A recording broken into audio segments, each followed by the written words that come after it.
الحمد للہ الحمد للہ الذی لم یزل عالما قدیرا حیا قیوما سمیعا بصیرا والصلاة والسلام علی رسولہ ارسلہ بالحق بشیرا ونذیرا وعلی آلہ واصحابہ کثیرا کثیرا اما بعد فاعوذ باللہ من الشیطان الرجیم بسم اللہ الرحمن الرحیم قال اللہ تبارک و تعالی فی کلام فخذوه وما نهاكم عنه فانتهوا صدق اللہ العظیم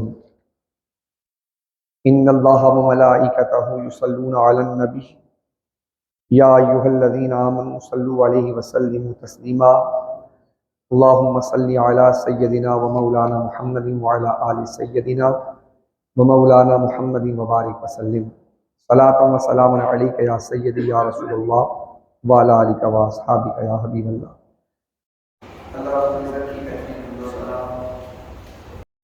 و توصیف تمام محامد و محاسن اللہ وحدہ لا شریک کے لیے ہے، اور اس کے پیارے حبیب لبیب جناب رسالت مآب صلی اللہ علیہ وسلم کے دربار گہربار میں عقیدتوں کا محبتوں کا نذرانہ بصد احترام عرض کرنے کے بعد معزز مکرم حاضرین، درس حدیث شریف میں آج مسلم شریف کے چند ابواب میں سے ہم چند احادیث کا ذکر کریں گے، اور آج آپ کے بارگاہ میں ان احادیث کو پیش کرنے کی سعادت حاصل کریں گے جنہیں امام مسلم رحمۃ اللہ تعالی علیہ نے اپنی صحیح مسلم کے اندر روایت کیا ہے۔ پہلی بات جو قرآن کریم فرقان حمید کے حوالے سے ہمیں سمجھنی ہے، اللہ نے فرمایا ما آتاکم الرسول فخذوہ، جو رسول تمہیں دیں اسے لے لو، وما نہاکم عنہ فانتہوا، اور جس چیز سے رسول اللہ منع فرمائے اس سے رک جاؤ۔ تو گویا کہ یہ قرآن کا فرمان ہے کہ جو چیز تمہیں رسول دیں وہ لے لو، اور جس چیز سے منع کریں اس سے رک جاؤ۔ تو جو رسول دیں گے یا رسول جس سے منع کریں گے تو وہ حضور کی زبان سے جب نکلے گا تو اسے حدیث کہتے ہیں، اسے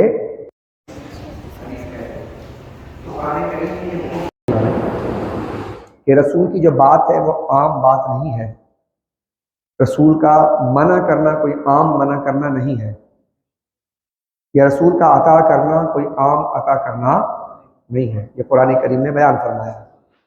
تو یہاں سے ایک مسئلہ حل ہوتا ہے کہ کوئی شخص اگر کہتا ہے کہ فلاں چیز قرآن میں دکھائیں، تو اگر وہ حدیث ہے اور صحیح حدیث ہے تو حدیث پر عمل کرنا ایسا ہے جیسے قرآن پر عمل کرنا ہے، کیونکہ حدیث مبارکہ جس پر ہم عمل کر رہے ہیں اس پر عمل کرنے کا حکم اللہ نے قرآن میں دیا ہے۔ تو جب ہم حدیث پہ عمل کریں گے تو گویا کہ ہم قرآن کے حکم پر عمل کر رہے ہیں۔ تو یہ بات ذہن نشین رہے کہ جو بعض لوگ کہتے ہیں کہ قرآن میں دکھائیں، تو قرآن میں دکھانے کا ایک پہلو یہ بھی ہے کہ اگر حدیث موجود ہے تو گویا کہ یہ قرآن کریم کے احکام پر عمل کرنے کے مترادف ہے۔ تو چیزوں کو سمجھتے جائیے اور اچھی اچھی نیت کیا کیجیے۔ جب آپ حدیث شریف میں آئے تو سنجیدہ گفتگو جب ہو تو سنجیدگی کا مظاہرہ کیجیے۔ انٹرٹینمنٹ ہر جگہ نہیں چلتی، مزاج جو بن گیا ہر جگہ انٹرٹینمنٹ نکالنا، تو چٹکلے چھوڑ دیے جائیں اور لطیفے بازی ہو، ذوق ہے شوق ہے ان کا مزاج طرح کا نہیں ہونا چاہیے، وہ سنجیدہ ہو، دین کے معاملے میں خاص طور پہ سنجیدگی کا مظاہرہ کرنا چاہیے۔ تو ہم نیت کریں کہ ہم اللہ کے رسول صلی اللہ علیہ وسلم کے اور اس پر عمل کریں گے انشاءاللہ، اور اس کا فیض ہمارے گھر تک پہنچے گا، لوگوں تک پہنچانے کی نیت کیجیے، انشاءاللہ اس کا بڑا فیض آپ کو ملے گا انشاءاللہ۔ آج میں نے جو مختلف قسم کی جو ہے وہ باب سے آغاز کر رہا ہوں، یہ باب 966 باب نمبر ہے، اور یہ امام مسلم نے اس باب کا نام رکھا دعائہ صلی اللہ علیہ وسلم، اکثر دعائہ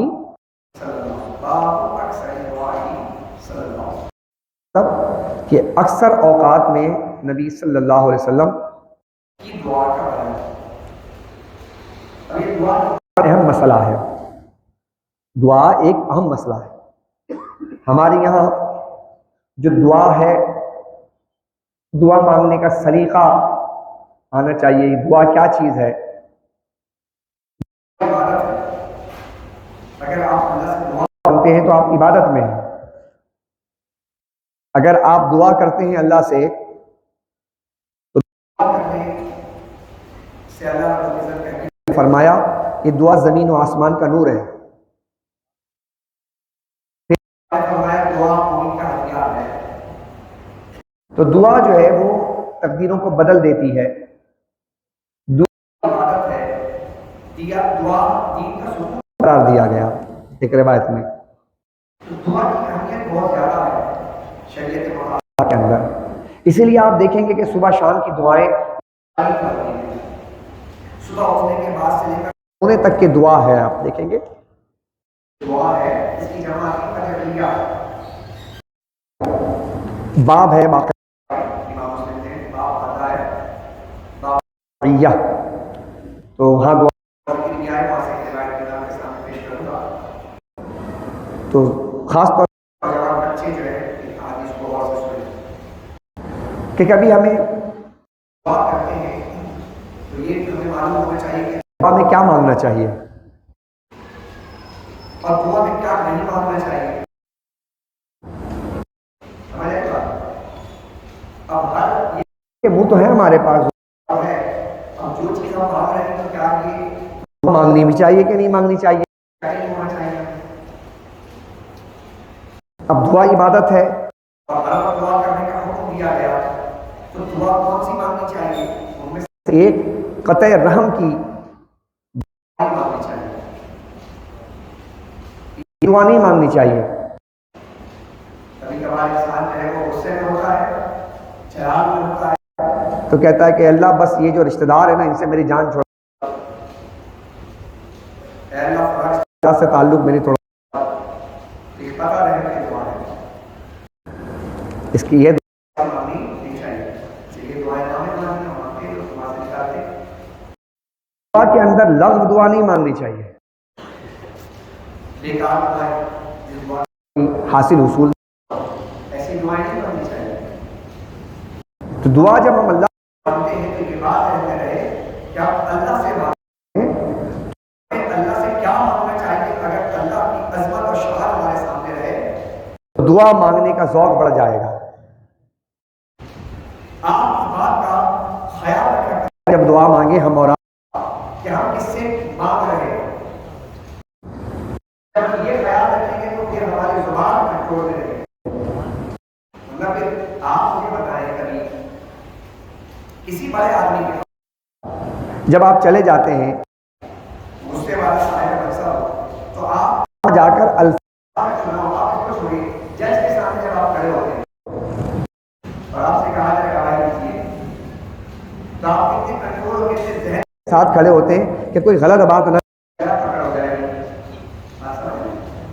تو جج کے ساتھ حالانکہ گھر میں رف نہیں کر رہا ہوتا ہے، بہت رف باتیں کر رہا ہوتا ہے، لیکن جج صاحب کے بتائیے آپ جو ہے قرآن کریم کا حل لے کر بات کریے تو انسان نہ کہ پورے وہ کیوں کہتا ہے کہ سامنے جو جج ہوتا ہے اس کی اس کا رتبہ اس کے منصب سامنے ہوتے ہیں تو آپ الفاظ کا چناؤ بھی اچھا ہے۔ تو لاکھوں کروڑوں اربوں جج وہ کیا کرتے ہیں اللہ کے ساتھ شاہ کے مقابلے میں. جب آپ اللہ کے پیدا کردہ مخلوق کے ساتھ کھڑے آداب جانتے ہیں تو آپ کو یہ بھی معلوم ہونا چاہیے کہ آپ اللہ تعالیٰ کے سامنے جب کھڑے ہیں تو آپ کو اللہ کے سامنے کیسے ہونا چاہیے. یہ بات کا خیال رکھیں. یہی وجہ ہے کہ بہت سی دعائیں ہماری اور بعض دفعہ ایسا ہوتا ہے کہ ہم اپنی لاعلمی میں دعائیں مانگ رہے ہوتے ہیں تو وہ دعا اللہ قبول نہیں کرتا. تو میں آپ سے کروں کہ جب اللہ تعالیٰ آپ کی کوئی دعا قبول نہ کرے تو اللہ کا شکر تبھی آپ کی دعائیں قبول نہ ہو. کتنی دعائیں مانگتے ہیں ہم آپ میں جاگنے والے راتوں میں کتنی دعائیں مانگتے ہیں تو ان میں سے کتنی دعائیں قبول نہیں ہوتی ہیں. تو اگر اللہ رب العزت وہ دعائیں نہیں کرتا اس بات پر بھی اللہ کا شکر کیجئے کہ اس نے قبول کی. کیونکہ ہم لاعلمی کی بنیاد پر بہت سی ایسی ہوتے ہیں جو ہمارے لیے ضروری نہیں ہوتی کیونکہ وہ مالک ہے اس لیے وہ جانتا ہے میرے بندے کو اس وقت کیا چیز چاہیے. اس لیے وہ اس مقام پر اس وقت پر وہ چیز کرتا ہے اور فوراً وہ چیز طلب کر رہے ہوتے ہیں. تو یہ تو ایک طبیعی کلمات تھے. کبھی ذہن میں خیال آتا ہمارے کہ ہم نبی پاک صلی اللہ علیہ وسلم کے معنی حضور اکثر کیا مانگتے تھے. کیا بات ہے کہ اگر حضور کی وہ بات ہمیں پتہ چل جائے تو اس بات کو میرا سمجھ دیجیے کہ جو حدیث مبارک اس کا عنوان ہی یہی ہے کہ حضور اکثر یہ دعا مانگا کرتے تھے. اکثر کا مطلب اپنے بیشتر اوقات میں جب بھی حضور دعا یا کلمات اللہ کے دربار میں کرتے تھے تو حضور کے مبارک الفاظ نکلتے تھے جو اس حدیث مبارکہ کی ذکر. تو یہ الفاظ بھی ہمیں یاد رکھنا چاہیے. اس لیے اس نیت سے اس محفل میں بیٹھا کہ کچھ آپ کو سیکھنے سکھانے کا موقع میسر اور صحیح جو آپ کی جو سند کے ساتھ ہے وہ آپ کے سامنے پیش کی جا رہی ہے. حضرت انس بن مالک رضی اللہ تعالیٰ عنہ اس حدیث کے راوی ہیں. انس بن مالک رضی اللہ تعالیٰ عنہ یہ صحابی 10 سال تک حضور صلی اللہ علیہ وسلم کی خدمت اور پھر آپ نے آخری وقت میں کوفہ آگے مضافات آپ نے اپنا باقاعدہ درس رکھا درس و دروس کا سلسلہ رکھا اور کافی طویل عمر پائی. تو حضرت انس بن مالک سے رضی اللہ عنہ نے حضرت انس بن دریافت کیا کہ رسول اللہ صلی اللہ علیہ وسلم کون سی دعائیں زیادہ کرتے تھے. تو کانا یا تو نبی صلی اللہ علیہ وسلم اکثر دعوت یقول اللهم آتنا فی الدنیا وفی الآخرۃ حسنہ وقنا عذاب النار. اب یہ دعا آپ ڈیڑھ مرتبہ مانگتے ہیں لیکن اس نیت سے اگر آپ مانگے حضور صلی اللہ علیہ وسلم اکثر یہ دعا مانگا کرتے تھے. اس کا ترجمہ کیا ہے؟ کہ اے اللہ دنیا میں بھی اچھائی دے اور آخرت میں بھی اچھائی دے اور ہم کو دوزخ کے عذاب سے بچا. تو اس دعا کی خصوصیت یہ ہے کہ یہ دعا جامع دعاؤں میں سے ہے. یہ دعا بولے نا جامع دعاؤں میں سے ہے. اچھا اس دعا آپ دیکھیں کہ دعا میں ربنا سے آغاز کیا گیا. اس سے آغاز کیا ربنا سے. یہ کچھ باتوں کا اعادہ میں بات کر دیتا ہوں. میرے بعد دوسرے حدیث کے اندر کی باتوں کا یقیناً ماضی کے اندر بھی تذکرے ہوئے ہوں گے لیکن اعادہ کرنے سے دو فائدے ہوتے ہیں. ایک تو ہمیں ثواب مل جاتا ہے وہ چیز پختہ تو اس کا فائدہ ہے. تو ہم یہ کرام علیہ السلام جتنی دعائیں ہیں وہ دعائیں ربنا سے ہیں اللہ اللہم سے نہیں. اس کا فائدہ ہے کہ اللہ اور ربنا میں کیا فرق ہے. اللہ کے اللہ میں کیا فرق ہے. صرف الفاظ کی وضاحت مطلوب ہے. شرعی مسئلہ بیان نہیں کر رہا. الفاظ کی وضاحت ہے. اللہ کون ہے جو اللہ کون ہے تو اللہ کی عبادت کرتا ہے. لفظ اللہ یہ اللہ کا ذاتی نام ہے اور رب اس کا صفات نام ہے. تو اللہ ہے جو عبادت طلب کرتا ہے اور رب جو اس کا صفاتی نام ہے. تو رب کون ہے؟ تو اس نے کا اظہار کیا تھا میں رب بھی ہوں. تو میں اللہ ہوں، میں عبادت طلب کرتا ہوں. تو میں رب ہوں، میں نعمت بانٹتا ہوں. رب وہ جو نعمتیں بانٹنے والا اور اللہ وہ الفاظ کی بنیاد مقبول ہے. اور رب وہ جو آپ کو نعمتیں عطا کرنے والا ہے. تو اب دیکھیے جب ہم اللہ سے دعا کرتے ہیں تو ہمیں نعمتوں کی طرح ہوتی ہے. ہمیں کی طرح ہوتی ہے. ہم نعمت مانگتے ہیں اللہ سے. تو اللہ سے نعمت مانگتے ہیں تو اللہ کی اس صفت کا اظہار کیا جو اللہ کی نعمتوں کے نزول کے لیے اللہ نے رب بیان فرمایا. رب فرمایا رب. تو دیکھیے نمبر ہے تمام پیغمبروں کی دعائیں آپ دیکھیں گے تو آپ کو نظر آئے کہ تمہاری دعائیں ہیں. اللہ فرماتا ہے حضرت آدم علیہ السلام کی دعا ربنا ظلمنا انفسنا، اے ہمارے رب ہم نے اپنی جان پر ظلم کیا. تو رب سے دعا کی. پھر حضرت نوح علیہ السلام نے کہا ربی لا تذر، کوئی کافر ہے میرے رب، کوئی کافر دنیا میں بچ نہ رہے. رب سے دعا کی. ابراہیم علیہ السلام دعا کرتے تھے کہ رب اجعلنی مقیم الصلاۃ. مومن سورۃ ابراہیم کے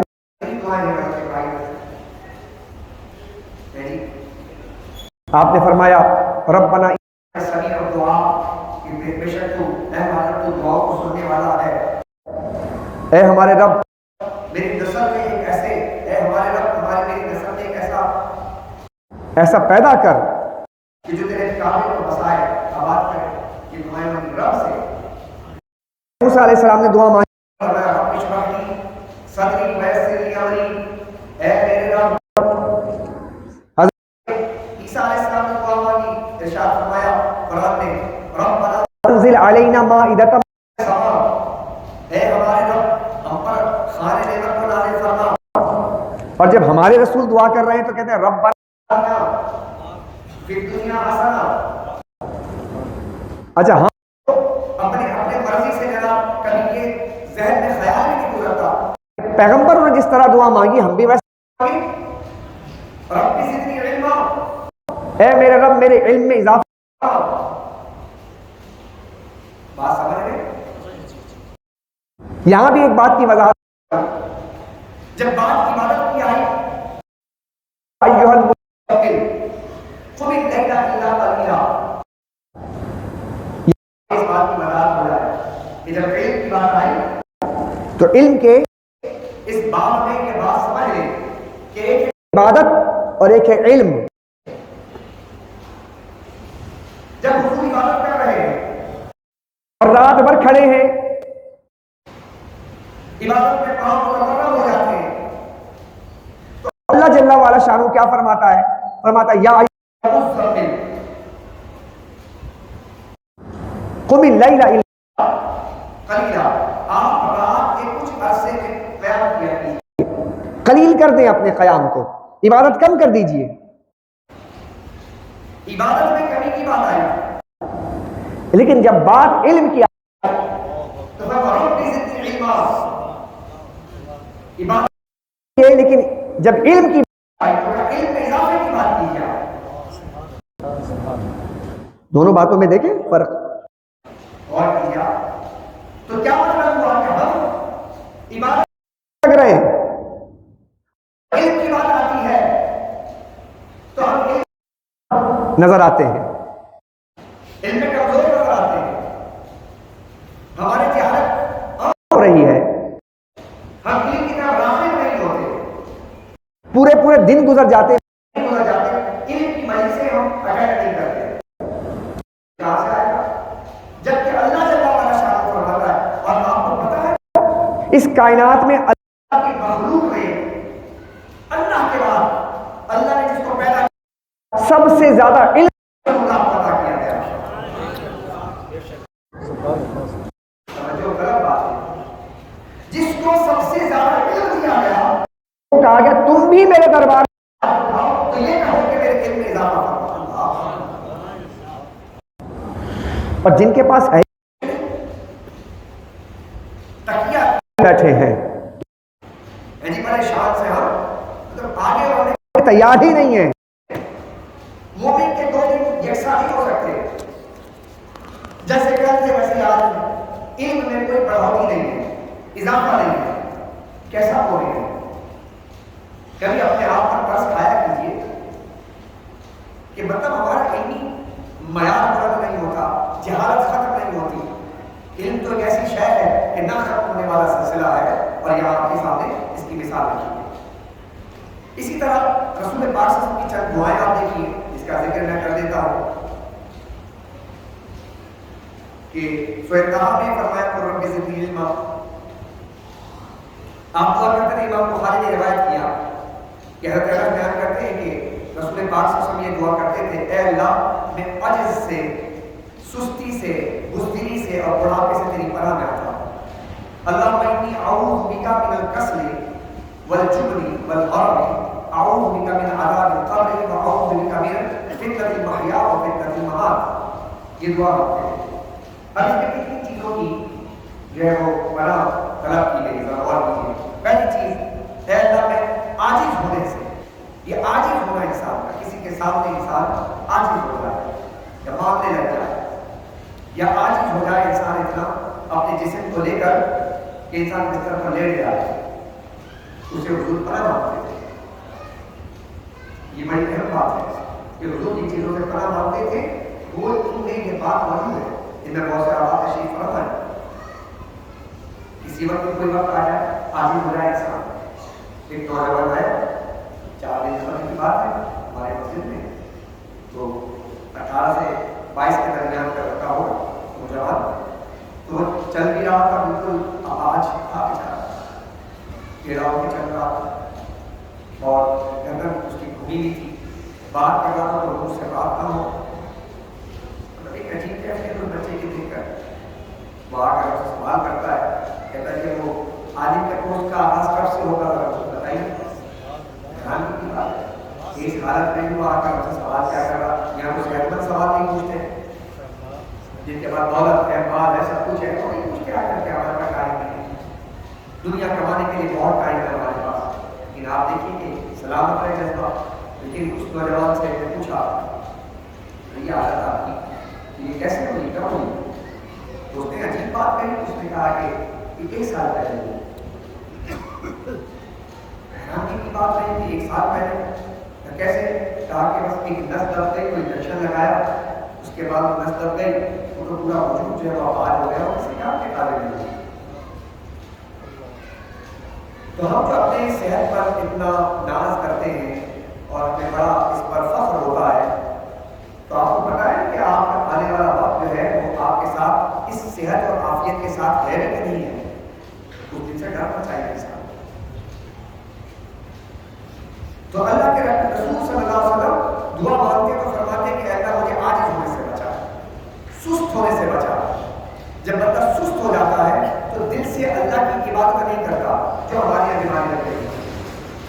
کبھی آپ دیکھیے گا, یہ درس حدیث میں بیٹھے ہیں ہم, 1 گھنٹہ بمشکل درس حدیث کے سوا گھنٹہ ہوتا ہے, یا کہیں اور محفلوں میں جاتے ہیں, آپ دیکھیں گے کہ تھوڑی دیر کے اندر جو ہے ایک کیفیت پیدا ہو جاتی ہے کہ تکلیف شروع ہو جاتی ہے, پریشانی شروع, سستی دیر ہو گئی, بہت کاہلی آنا شروع ہو جاتی ہے.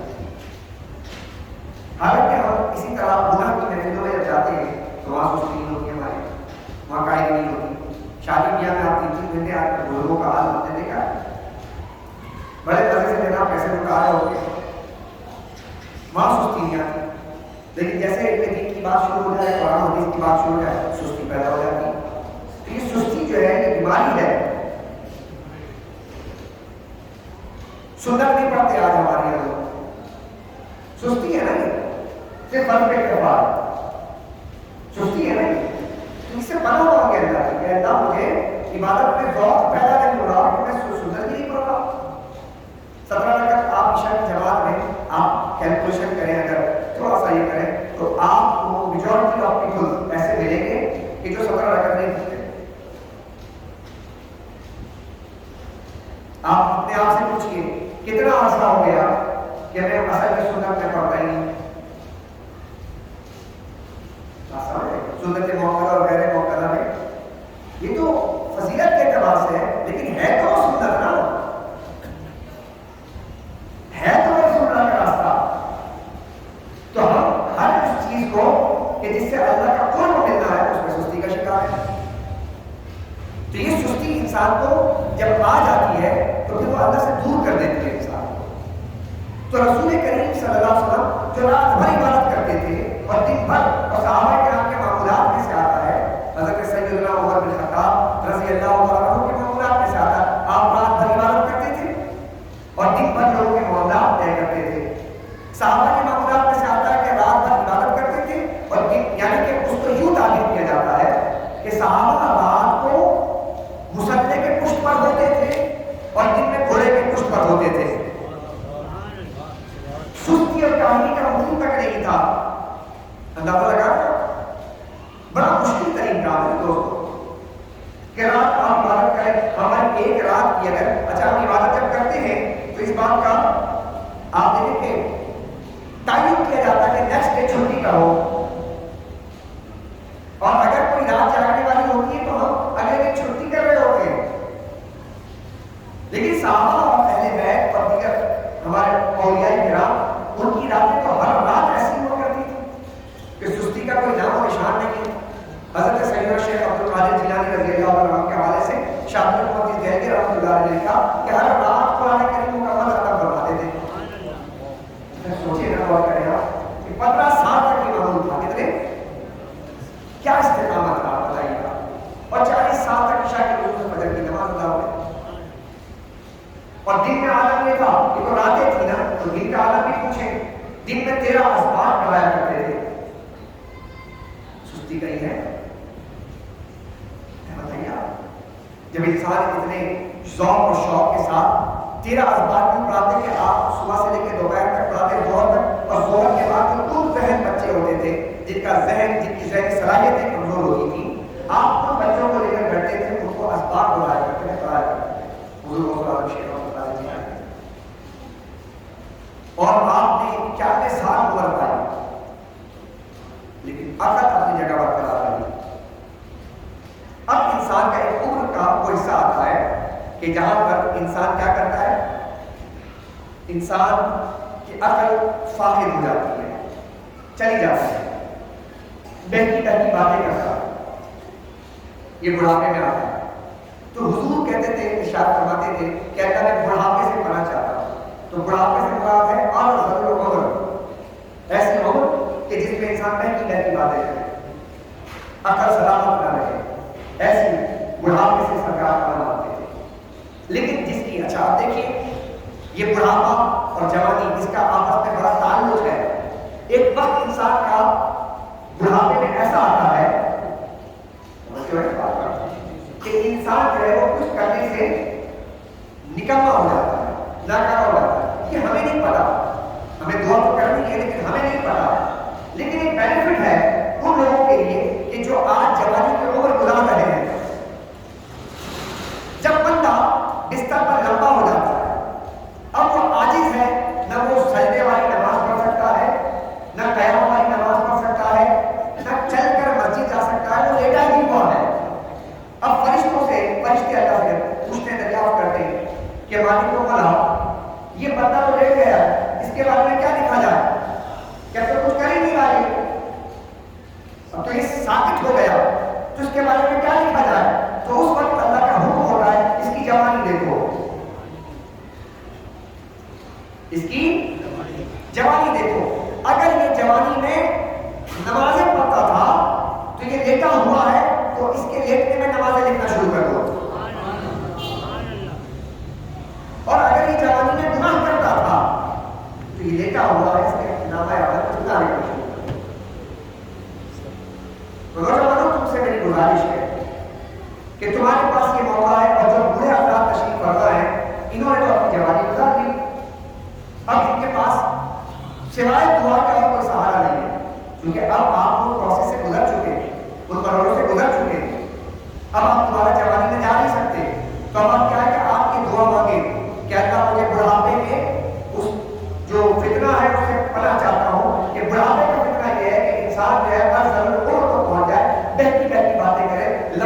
ہے تو اس سے انسان کہاں آگے. اور جو جوان حضرات ہیں, دہلیز جوانی میں قدم رکھتے ہوئے اگر آپ عبادت کے ساتھ جا رہے ہیں, صحن جوانی میں قدم رکھ رہے ہیں اور آپ عبادت کے شوق اور ذوق کے ساتھ جا رہے ہیں اور سنت مصطفیٰ کی تکمیل کے ساتھ جا رہے ہیں, تو آپ نے بہت اچھی بنیاد رکھی ہے کہ جس پر عمارت تعمیر ہوگی, تو اگر یہ عمارت اس وقت ناقابل قبول ہو تو اللہ تعالیٰ آپ کی بنیاد کو دیکھ کر وہاں پر عمارت دوبارہ تعمیر کرتا ہے. میری گزارش ہے نوجوانوں سے, نوجوانوں تمہاری جوانیاں بڑی قیمتی ہیں. نوجوانوں نے ملت تمہاری جوانیاں بڑی قیمتی ہیں. دیکھو مال دولت تو کما لو گے, یہ نصیب سے ملے گا. دنیا کس سے ملتی ہے؟ نصیب سے ملتی ہے. اور آخرت محنت سے ہے. دنیا جو ملے گی نا ہمیں, وہ کس سے ملے گی؟ نصیب سے ملے گی. اور آخرت اس کے لیے محنت کرنی ہے. ہم نے الٹا کر لیا ہے. ہم دنیا محنت سے کمانا چاہتے ہیں اور آخرت کو ہم نے نصیب پر چھوڑ دیا ہے. تو قبر میں جا کے دیکھ لیں گے, جو ہوگا دیکھ لیں گے, نصیب میں جو ہوگا وہ دیکھ لیں گے. تو اللہ کے بندے وہاں نصیب تھوڑی ہے, وہاں تو آپ نے جو کیا ہے اس کا بھگتان ہے, وہاں نصیب نہیں ہے. نصیب یہاں پر ہے. کتنا رزق دیا جائے گا, آپ جتنے الٹا لگتے ہیں 24 گھنٹے کام کریں, جتنا جتنا اور نہیں ملے گا. آپ نائٹیں لگا لیں, سب کچھ کر لیں, پورے ہفتے پورے مہینے کما لیں اور لے کر آئے ڈاکو لوگ لیں, کیا کر لیں گے آپ؟ گیا نا. آپ نے بہت بڑی دکان بنا لی, گھر بنا دیا, لاکھوں لگا دیے, 8 گھنٹے زیرو ہو گئے. بھائی ابھی پچھلے دنوں عائشہ مندر وغیرہ پہ گھر لگی نا, تو لوگوں کی جمع پوری کیا ہوا؟ یہ غلطی ہوئی اور ختم ہو گیا. تو آپ جتنی محنت کر رہے ہیں تو آپ نے کیا سمجھا کہ یہ مجھے حاصل ہو جائے گا؟ تو جو نصیب میں تھا وہ ملے گا, اور جو نہیں ہے وہ آپ سے چھین لیا جائے گا. آپ اس کو چھوڑیے. حتیٰ کہ کبھی آپ نے ایسے آدمی کی موت دیکھی ہے کہ جس کا رزق مکمل ہو جائے اور وہ آخری میں جو لقمہ لے رہا ہے وہ الٹی کر کے باہر چو کر دیتا ہے, چونکہ اس کا رزق مکمل ہو چکا ہوتا ہے. اس لیے میدے میں جائے گا نہیں, ختم ہو گیا رزق, ختم. اب باہر نکال دو سارا, اب ویسے باہر جائے گا اور اس کے بعد ہچکیاں لے کے باہر جائے گا. تو نصیب جو ہے, دنیا جو ہے یہ نصیب سے ملتی ہے. اچھا چلیے اور سمجھیے, ہمارے ماں باپ ہمارے پسند کے نہیں ہیں. ہمارے ماں باپ ہمارے پسند کے, ہمارے ماں باپ ہمارے پسند کے نہیں. ہم نے اپنے ماں باپ کو پسند کر کے نہیں لیا, یہ میرا باپ ہوگا, یہ میری ماں ہوگی, نہیں پسند کرتا. یہ ٹوٹل اللہ جل وعلا شانہ نے ہمارے مقدر میں کیا کہ یہی تیرا باپ ہے اور یہی تیری ماں ہے. کالی ہو یا سفید ہو, یہ تیری ماں ہے, یہ تیرا باپ ہے. گھر جو آپ کو ملا ہے یہ بھی ہمارے پسند کا نہیں ہے. کون آدمی یہاں بیٹھا ہے کہ جو بادشاہ کے گھر پیدا نہ ہونا چاہے؟ اگر آپ کو چوائس دی جائے کہ آپ دوبارہ پیدا ہو جائے, یہ ہمارے یہاں رواج نہیں ہے اور یہ عقیدہ ہے. اگر آپ کو آپشن دیا جائے اور اگر دوبارہ پیدا ہو تو آپ کس کے گھر پیدا ہونا چاہیں گے؟ تو کیا کریں گے آپ؟ کم سے کم یہ چانس ملے تو کوئی بڑے گھر میں پیدا ہو, تو مالدار کے گھر میں پیدا ہو, کم سے کم سہولیات ہو, جو چیز چاہے مل جائے, اویلیبل ہو جائے. یہی چاہتے ہیں نا. تو پھر غریب کے گھر کیسے پیدا ہو جائے؟ نصیب سے. یہ گھبرانے کی ضرورت ہے. اگر آپ کسی غریب کے گھر پیدا ہوئے ہیں تو اس میں بھی کوئی عیب کی بات نہیں ہے. یہ تو ہماری چاہت ہے نا کہ ہم امین کے گھر پیدا ہو. میرے آقا فرماتے ہیں, اسی مسلم کی روایت میں آگے حدیث موجود ہے, مسلم شریف میرے سامنے ہے اور اسی میں یہ روایات موجود ہے, اس لیے میں ترتیب کے ساتھ ان حدیث کو آپ کے سامنے رکھ رہا ہوں تاکہ یہ ایک موضوع بن جائے. حضور فرماتے ہیں, میں جنت کے دروازے پہ کھڑا تھا, میں جنت کے دروازے پہ کھڑا تھا, تو میں نے دیکھا سب سے پہلے غرباء اور مساکین اور ضعیف لوگوں کو اللہ نے جنت میں پہلے داخل کروایا, اور امیر لوگ 400 سال کے بعد داخل کیے جائیں گے. 400 سال. اب جو دنیا میں لگے ہوئے کمانے, میرے کمانے میں لگے ہوئے, تو غریب تو بیچارہ پہلے جنت میں جائے گا. تو غریب ہونا عیب نہیں ہے.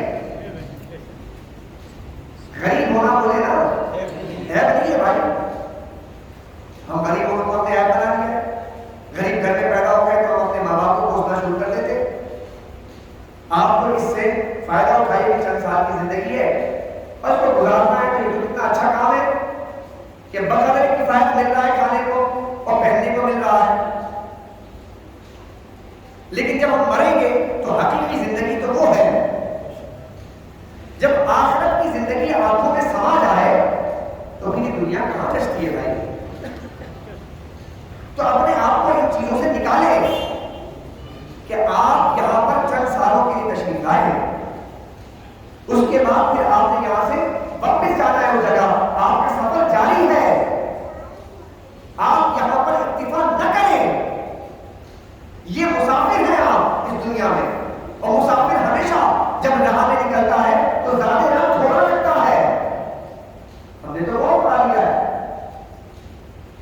کبھی آپ نے ایسا دیکھا ہے آپ یہاں سے جائیں کبھی ناران کاران کی طرف تو گھر تو نہیں خریدتے تھے آپ تو کیا بھائی چلے ٹھیک ہے، کھانا پینا کھایا اور اس لباس وغیرہ اٹھا کے بیگ بریف کیس کیا چلے گئے اور 7 دن کے بعد واپس آ گئے۔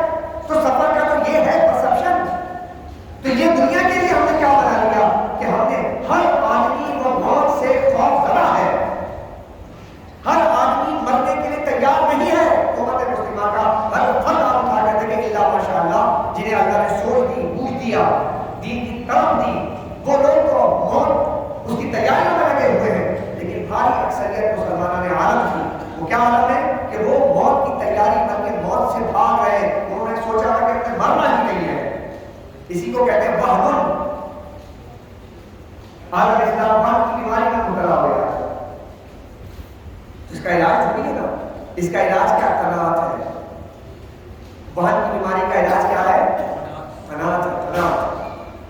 اگر ہمیں یہ بیماری لگ گئی ہے نا کہ موت کا خوف اور دنیا کمانے کا حب دنیا اور کراہیت الموت، اگر اس کی بیماری لگ گئی تو اس کا علاج ہے قناعت۔ اللہ کی تقسیم پر راضی ہو جائیے تو انشاءاللہ کبھی بھی آپ کو تکلیف نہیں ہوگی، مفلس نہیں ہوگے، تنگست نہیں ہوگے۔ قناعت کا مطلب اللہ کی تقسیم پر راضی ہو جائے کہ اللہ نے جو مجھے دیا ہے میں راضی ہوں، اور جو آپ کو دیا ہے میں اس پہ بھی راضی ہوں، اس پہ بھی مجھے کوئی پریشانی نہیں ہونی چاہیے۔ ان کو زیادہ دیا ہے، پریشانی مجھے کم ہوگی کہ میں اللہ کی تقسیم پر راضی نہیں ہوں۔ تو جب بندہ حسد کرتا ہے یا بندہ کہ کسی کو دیکھ کے پریشان ہوتا ہے تو وہ کیا بتانا چاہتا ہے؟ وہ یہ بتانا چاہتا ہے کہ اللہ تمہیں اس کو زیادہ کیوں دیا ہے، تو آپ اس پہ اعتراض کر رہے ہیں، اللہ کی تقسیم پر اعتراض کر رہے ہیں۔ تو گویا کہ ایسا ہمارا ایمان نہیں ہے کیا؟ یہ تو تقسیم اللہ نے کی ہے۔ تو حضرت محترم فرمایا کہ حضور علیہ السلام عجز سے، سستی سے، بزدلی سے اور بڑھاپے سے تیری پناہ میں آتا ہوں، میں قبر کے عذاب اور زندگی اور موت کے فتنے سے تیری پناہ چاہتا ہوں۔ یہ دعا کی حضور کی۔ حضور نبی کریم صلی اللہ علیہ وسلم نے دعا فرمائی، اے اللہ میں سستی، بڑھاپے، گناہ، قرض، قبر کے فتنے، قبر کے عذاب، آگ کے فتنے، آگ کے عذاب، دولت کے شر، دولت کا شر ہے، دولت زیادہ آئے گی تو انسان زکات ادا نہیں کرے گا، دولت آئے انسان کے پاس تو بخل کرے گا، بخیلی کرے گا، یہ شر ہے اس دولت کا۔ تو دولت کے شر سے پناہ مانگی گئی۔ اب ذہنوں میں آتا ہے کہ دولت کے شر کیا ہے، دولت میں کیا شر ہوتا ہے؟ دولت میں یہ شر ہے کہ آپ کے پاس مال آ جائے، محبت ہو جائے، زکات ادا نہ کرے، یہ شر ہے اس کا۔ دولت آ جائے، بخیلی کرے، جہاں خرچ کرنا ہے وہاں خرچ نہ کرنا بخیلی ہے، اور جہاں خرچ کرنا ہے جتنا کرنا ہے اس سے زیادہ خرچ کرنا اسراف ہے۔ ان دونوں کے درمیان میں رہنا یہ اعتدال ہے۔ ابھی دونوں چیزوں کو سمجھیں۔ اللہ اکبر۔ آگے دیکھیے پھر فرمائے ابھی چیزوں کو سمجھتے جائیں، اللہ سے کیا کیا چیزوں کی پناہ مانگنی ہے دعاؤں میں شامل کیجیے۔ سستی سے یہ دعا ضرور مانگا کیجیے۔ میں دیکھ رہا ہوں کہ ہمارے نسل نو کے اندر سستی بہت ہے، پڑے ہوئے، پانی کے لیے اٹھ نہیں سکتے۔ پانی آج نوجوان نسل باپ اور ماں پانی مانگتے رہتے نہیں مانگتے تھے۔ ہمیں لوگ آ کر کہتے ہیں امام صاحب کا رسا سمجھائیں، آپ اپنے تقریروں کا موضوع بنائیں۔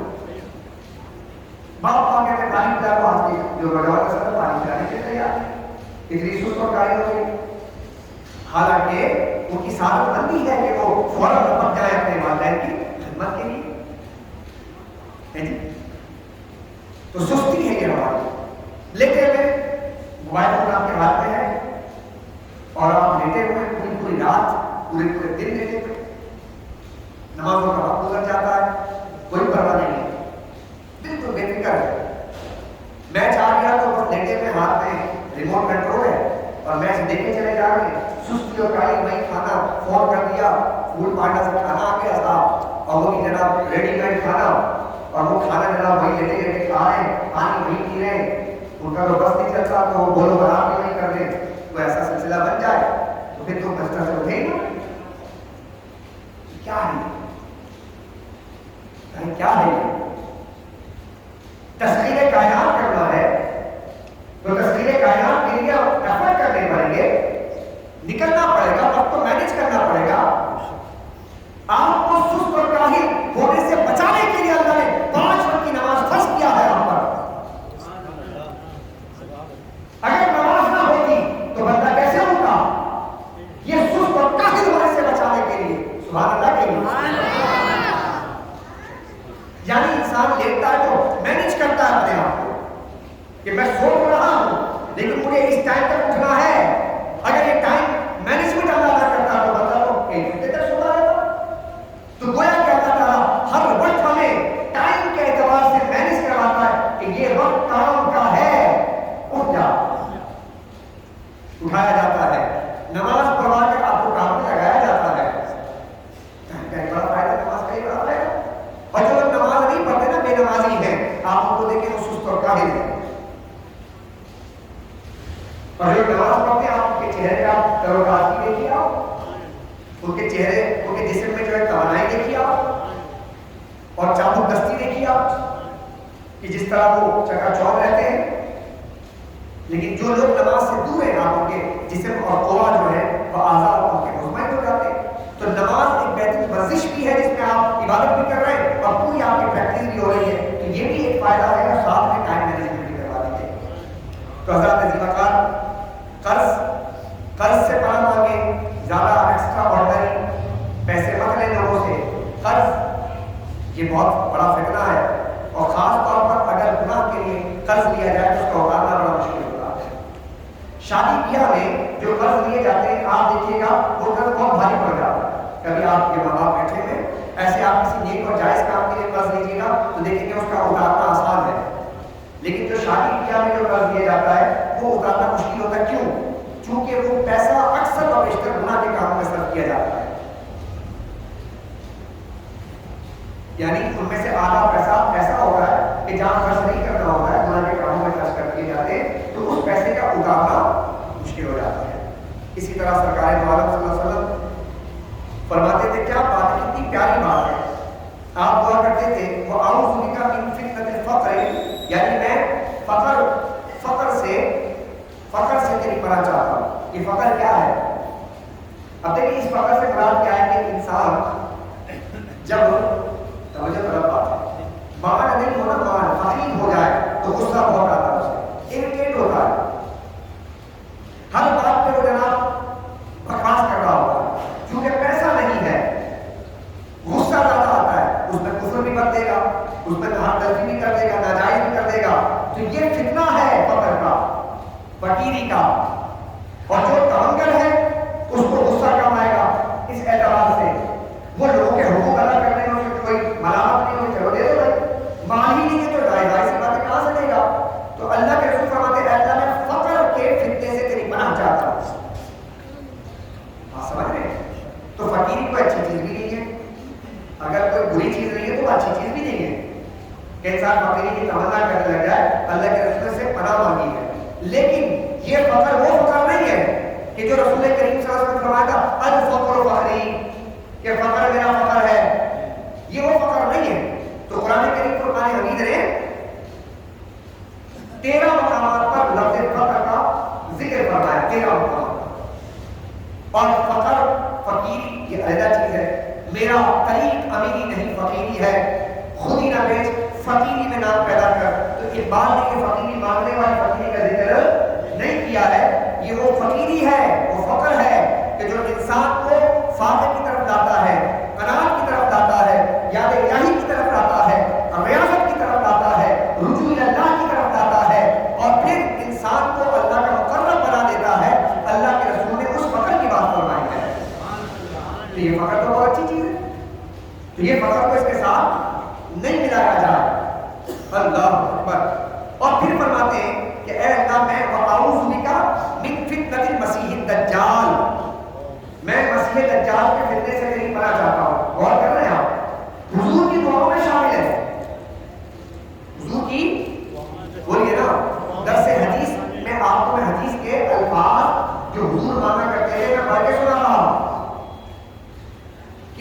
دعا میں کیا مانگتے تھے کہ اے اللہ میں مسیح دجال کے فتنے سے تیری پناہ چاہتا ہوں. مسیح دجال کو مسیح دجال کیوں کہتے ہیں؟ مسیح کیوں کہتے ہیں؟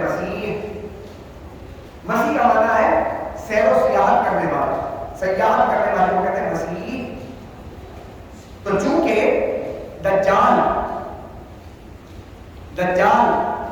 پوری دنیا کو اپنے پاؤں سے راؤنڈ ڈالے گا، یعنی سفر کرے گا. دنیا میں کوئی جگہ ایسی نہیں ہوگی جہاں پہ دجال نہ جائے. اور دن کتنے؟ حضور سے کسی نے پوچھا صلی اللہ علیہ وسلم، یا رسول اللہ دجال کی عمر کتنی ہوگی؟ دجال کی عمر ظاہر سی بات ہے آپ مجھے بتائیے، پورا پاکستان گھوم گیا آپ نے، پورا عورت گھوم گیا ہے، یہ پیدا ہوئے سب کچھ آپ سے پوچھے. اور کئی علاقے ایسے ہیں جو آپ نے تصویر دیکھی ہوں گے، دیکھے ہوں گے. علاقوں کو گھومنا آسان نہیں ہوتا. کراچی کتنا بڑا ہے، تین علاقے ایسے ہیں جنہیں آپ آج تک نہیں گئے ہوں گے. پاکستان کتنا بڑا ہے، پاکستان میں آج تک نہیں گئے ہوں گے. تو پوری عمر ہماری لگ جاتی ہے 60-70 سال کی، ہمارے پاس ٹائم ہی نہیں ہوتا. اگر ہے وسائل کی سب کچھ ہے لیکن ہم آج تک نہیں گئے. تو پھر آپ پاکستان سے کئی گنا بڑا دوسرا ملک سعودی عرب ہے، وہ رقبے کے لحاظ سے بہت بڑا ہے مسلم دنیا کے اندر. اور انڈونیشیا جو پاپولیشن میں مسلم دنیا میں سب سے بڑا ہے. تو آپ نے کیا انڈونیشیا دیکھا، کیا ملائیشیا دیکھا؟ بہت سے لوگ نہیں گئے ہوں گے. اچھا گئے بھی ہوں گے تو چل ایک شہر جاتے ہیں آپ، جکارتا چلے گئے، ادھر چلے گئے جو ٹورسٹ جاتے ہیں. تو آپ اندازہ لگائیں کہ مسیح دجال جب پوری دنیا میں ہر جگہ جائے گا تو اس کو کتنا ٹائم چاہیے ہوگا؟ تو حضور سے پوچھا یا رسول اللہ اس کو کتنی عمر دی جائے گی؟ تو کہا 40 دن. مسیح دجال کو کتنے دن ملیں گے؟ 40 دن میں ہی سارا کام کرے گا. تو پھر فرمایا پہلا دن جو اس کا ہوگا وہ 1 سال کے برابر ہوگا. پہلا جو دن ہوگا وہ 1 سال، اور دوسرا دن 1 ماہ کے برابر ہوگا، اور تیسرا دن 1 ہفتے کے برابر ہوگا. پھر چوتھا دن کے بعد ریگولر ہوگا. ریگولر بیس پہ جو ہمارے 24 آورز ہوتے ہیں اس کے مطابق ہوگا. تو صحابہ نے پوچھا، صحابہ کے نزدیک جن چیزوں کی اہمیت تھی وہ اس کا سوال کرتے تھے. اسے یا رسول اللہ پھر 1 سال کا جب دن ہوگا تو نماز کیسے پڑھیں گے؟ نماز 1 سال کا جو دن ہوگا ڈیوریشن بہت لمبا ہوگا تو نماز کیسے پڑھیں گے؟ تو قاضی ایاز مالکی رحمۃ اللہ تعالیٰ علیہ نے اس کا جواب لکھا ہے. آپ نے فرمایا کہ حضور نبی کریم علیہ السلام نے فرمایا کہ تم وقت کا تعین کر کے نماز پڑھنا. کیا فرمایا؟ وقت کا تعین کر کے نماز پڑھنا. تو قاضی ایاز رحمۃ اللہ علیہ نے اس حدیث کی شرح لکھتے ہوئے ارشاد فرمایا کہ وقت کا تعین کیا ہے؟ تو فرمایا کہ جیسے صبح سے فجر سے لے کر ظہر تک جتنا ٹائم ہوتا ہے تو اتنا ٹائم دیکھنا ظہر پڑھ لینا. پھر ظہر سے عصر کا جتنا ہوگا اور اس میں جتنا ٹائم ملے پھر عصر پڑھ لینا. مغرب سے عصر سے مغرب جتنا ٹائم ہوتا ہے اتنی دیر کا ٹائم دیکھنا اور مغرب پڑھ لینا. مغرب سے عشاء کا جتنا ٹائم ہوگا اتنا پڑھ لینا. وہ دن گزرے گا نہیں نا چونکہ. اب کیسی کیفیت ہوگی؟ یہ تو آنے والا وقت اللہ تعالیٰ سے پناہ مانگنی چاہیے کہ یہ شر بڑا شدید ترین ہوگا. تو مسیح دجال کا ذکر کیا گیا، مسیح یا پھر ممسوح العین کہا گیا، اس کے سیدھے ہاتھ میں کانا ہے. ٹھیک ہے. اعوروا عن الجنہ کأنہا عنبۃ طافیہ. حدیث میں الفاظ میں کیا ہے کہ اس کی جو آنکھ ہے جو کانا دجال جسے کہا جاتا ہے. کیا کہا گیا؟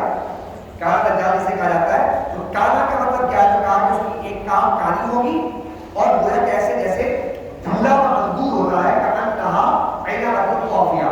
دھلا و انگور کیسے ہوتا ہے ایسے اس کی آنکھ ہوگی.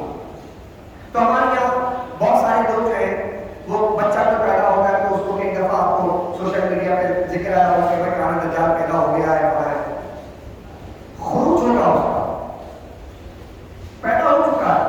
وہ کہیں ہے. حضور کے زمانے میں حضرت تمیم داری کی ملاقات ہوئی تھی اس کے اپنے قافلے کے ساتھ. اب وہ خروج ہوگا، نکلے گا.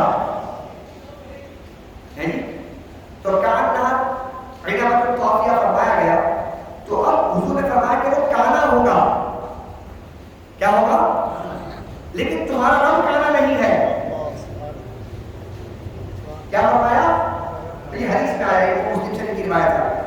کہا کہ تمہارا رب کانا نہیں ہے، کانا دجال کانا. اب ان دونوں لفظ نے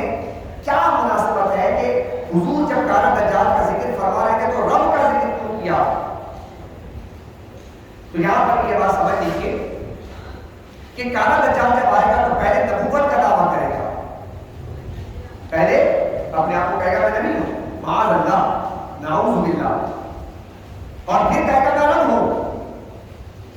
تو پہلے نبوت کا دعویٰ کرے گا، پھر خدا ہونے کا دعویٰ کرے گا۔ تو حضور نے کیا فرمایا؟ کہا کہ وہ کانا دجال کانا ہے، تمہارا رب کانا نہیں ہے۔ اسی میں جواب دیا، کہا کہ تمہارا رب کانا نہیں ہے، وہ کانا ہے۔ کانا ہونا مخلوق کی صفت ہے، عیب ہے، نقص ہے۔ تمہارا رب کانا نہیں، مطلب یہ کہ تمہارا رب نقص سے پاک ہے، عیب سے پاک ہے، لہذا وہ خدائی کا دعویٰ کرے گا جھوٹا ہوگا۔ تمہارا رب کانا نہیں، وہ ہر عیب سے پاک ہے۔ یہ ہے اس لفظ کی تعبیر جو بیان کی حدیث مبارکہ کے اندر۔ تو اب ہمارے یہاں ہر آدمی کہتا ہے کہ ہمیں حدیث پڑھ رہا ہوں، اور حدیث مبارکہ پڑھنے کے بعد اس کی وضاحت جب کر رہا ہوں، حدیث کیسے سمجھ آئے گی؟ اچھا، پھر فرمایا کہ حضور نبی کریم صلی اللہ علیہ وسلم جب دعا مانگتے تو کہتے کہ اے اللہ میری ظاہری خطاؤں کو برف اور اولوں سے دھو دے، یہ دعا مانگتے۔ پھر فرماتے اے میرے دل کو خطاؤں سے اس طرح صاف رکھ جس طرح سفید کپڑے کو میل سے صاف رکھتا ہے۔ دل کی صفائی کی بات کی ہے حدیث مبارکہ میں۔ تو آپ جب دعا مانگے تو کوشش کیا کیجیے کہ دل کی صفائی کی بات بھی کر لیا کیجیے اللہ سے کہ اللہ میرا دل جو ہے وہ سفید کپڑے کی طرح پاک کر دے، صاف کر دے۔ دعا میں شامل کیجیے۔ یہ ساری دعائیں میں آپ کے سامنے رکھ رہا ہوں تو حضور مانگا کرتے تھے۔ ہماری دعائیں تو بچے امتحان میں کامیاب ہو جائیں، اولاد نہیں ہو رہی ہے، بیماری ہے، کاروبار چل پڑے، حالات ٹھیک نہیں ہے، اس کے علاوہ کوئی رونا اور بھی ہے آپ کا ہمارا؟ اس سے ذرا نکلیے نا، دنیا اور بھی ہے، اس سے آگے کی بھی دنیا ہے جو حدیث میں اس کا چہرہ دکھایا جا رہا ہے۔ ارے مانگنا ہے اللہ سے تو وہ مانگو جو رسول اللہ نے مانگا ہے۔ بات سمجھ رہے ہیں؟ اچھا، پھر نبی تو عالم صلی اللہ علیہ وسلم آگے بہت سی دعائیں بھی اور بھی موجود ہیں، میں آپ کے سامنے عرض کر دیتا ہوں۔ باب الدعوات والتعوذ، یہ باب ہے، اس میں عبداللہ بن عمر بیان کرتے ہیں کہ حضرت ابوبکر رضی اللہ عنہ رسول اللہ سے عرض کیا مجھ کو ایسی دعا سکھائیے جس کو میں نماز میں مانگا کروں، اور آپ نے فرمایا تم یہ کہا کرو اے اللہ میں نے اپنی جان پر بڑا ظلم کیا، تو قتیبہ کی روایت میں بہت ظلم کیا ہے اور تیرے سوا کوئی گناہوں کو نہیں بخشے گا، تو اپنے پاس سے میری مغفرت اور مجھ پر رحم فرما۔ تو یہ پوچھا گیا کہ یا رسول اللہ میں اللہ سے کیا دعا مانگوں؟ تو کہا کہ آپ اور میں یہ دعا مانگے کہ اللہ ہم نے اپنے جانوں پر ظلم کیا، اے اللہ تو ہمیں معاف کروا دے۔ تو دعا جب مانگے تو دعا میں یہ مانگا کیجیے، شامل کیجیے دعا میں حقیقت میں ہم نے اپنے جانوں پر ظلم کیا ہے، اپنے جانوں پر ہم نے ظلم کیا، یہ اللہ کی امانت ہے، ہم نے اس پہ بڑا ظلم کیا ہے۔ آج کو اس جگہ استعمال نہیں کیا جہاں پر اس کا استعمال کہا تھا، زبان کو اس جگہ استعمال نہیں کیا جہاں پر زبان کو استعمال کرنے کا حق تھا، پاؤں ادھر لے کر نہیں گئے جہاں پر پاؤں سے چل کر جانے کا حق تھا۔ تو جانوں پر ظلم کیا، اس ظلم کا ارادہ یعنی کہ ہم اللہ کی پناہ یہ مانگے کہ اللہ نے ہماری مغفرت فرما۔ اسی طرح حضور نبی کریم صلی اللہ علیہ وسلم کی دعاؤں میں سے ایک دعا ہے کہ اللہ میں زندگی اور موت کی آزمائشوں کا ذکر نہیں ہے، تو زندگی اور موت کی آزمائشوں کا ذکر سرکار فرماتے بخل، سستی، عذر، اور عذاب قبر، زندگی اور موت کے فتنوں سے تیری پناہ چاہتا ہوں، سخت آزمائش سے تیری پناہ مانگنے کا سوال کرتا ہوں۔ یہ حضور دعا کرتے تھے۔ اچھا، دوسرے پڑھ لیجیے گا اللہم صلی علی سیدنا و مولانا محمد و علی آلہ محمد و بارک۔ آج کے اس درس کی آخری حدیث سنیے گا، یہ طویل حدیث ہے اور اس حدیث میں ہمارے لیے بہت سارے باتیں سیکھنے کی ہیں، بہت سارے آپ تشریف فرما ہے۔ اب جب دعا مانگے تو دعا میں وسیلہ جو ہے وہ مانگا جائے، وسیلہ کن چیزوں کا بنایا جائے، یہ ذرا سا سمجھ لیجیے گا، یہ مسلم کی روایت ہے۔ قصتی اصحاب الغار الثلاثہ والتوسل بصالح الاعمال، یہ اس باب کا عنوان ہے۔ غار میں پھنسے ہوئے 3 آدمیوں کا قصہ اور نیک اعمال کا وسیلہ، یہ اس کا عنوان ہے۔ واقعہ یہ ہے کہ میں اس کو ذرا سا کیونکہ طویل حدیث ہے اس کے آپ کے سامنے جو ہے خلاصہ رکھ دیتا ہوں مفہوم حدیث۔ حضرت عبداللہ بن عمر رضی اللہ عنہ بیان کرتے ہیں کہ رسول اللہ نے فرمایا 3 آدمی کہیں جا رہے تھے، ایسا ہمارے ساتھ بھی ہو سکتا ہے، 3 آدمی کہیں جا رہے تھے اور راستے میں بارش ہو گئی، تو انہوں نے پہاڑ کے غار میں پناہ لے لی، اتنے میں غار کے اوپر پہاڑ کی ایک چٹان گری اور یہ لوگ بند ہو گئے۔ اب انہوں نے ایک دوسرے سے کہا تم لوگوں نے جو اللہ کے لیے نیک اعمال کیے ان پر غور کرو، یہ پتھر تو تینوں سے نیچے سے گرا ہی نہ ملے، بڑا مشکل ہو گیا ہے، تو شاید اگر تم میں سے یہ مصیبت دور کر دے تو 100 ان میں سے ایک نے یہ دعا کی کہ اے اللہ، یعنی انسان جو ہے بند ہو گیا، اب کمیونیکیشن کرو، زمانہ تھا نہیں، کوئی ٹیلی فون سے باہر کہتے ہیں بھائی فلاں جگہ پر ہم جا رہے تھے اور ہو گیا ہے۔ اب وہ وقت ایسا تھا کہ جہاں پر اندر کی آواز باہر نہ آئے اور باہر والا دیکھے تو کہتے ہیں پتھر کافی دنوں سے پڑا ہوا ہے اور اندر 3 آدمی ہیں، اب موت کا انتظار کر رہے تھے۔ اب انہوں نے اس وقت ایک بات سوچی کہ بھائی ہم اللہ کے دربار میں توجہ ہے اس بات پر، ہم لوگ تو صرف اسباب میں ہی غور کرتے ڈھونڈتے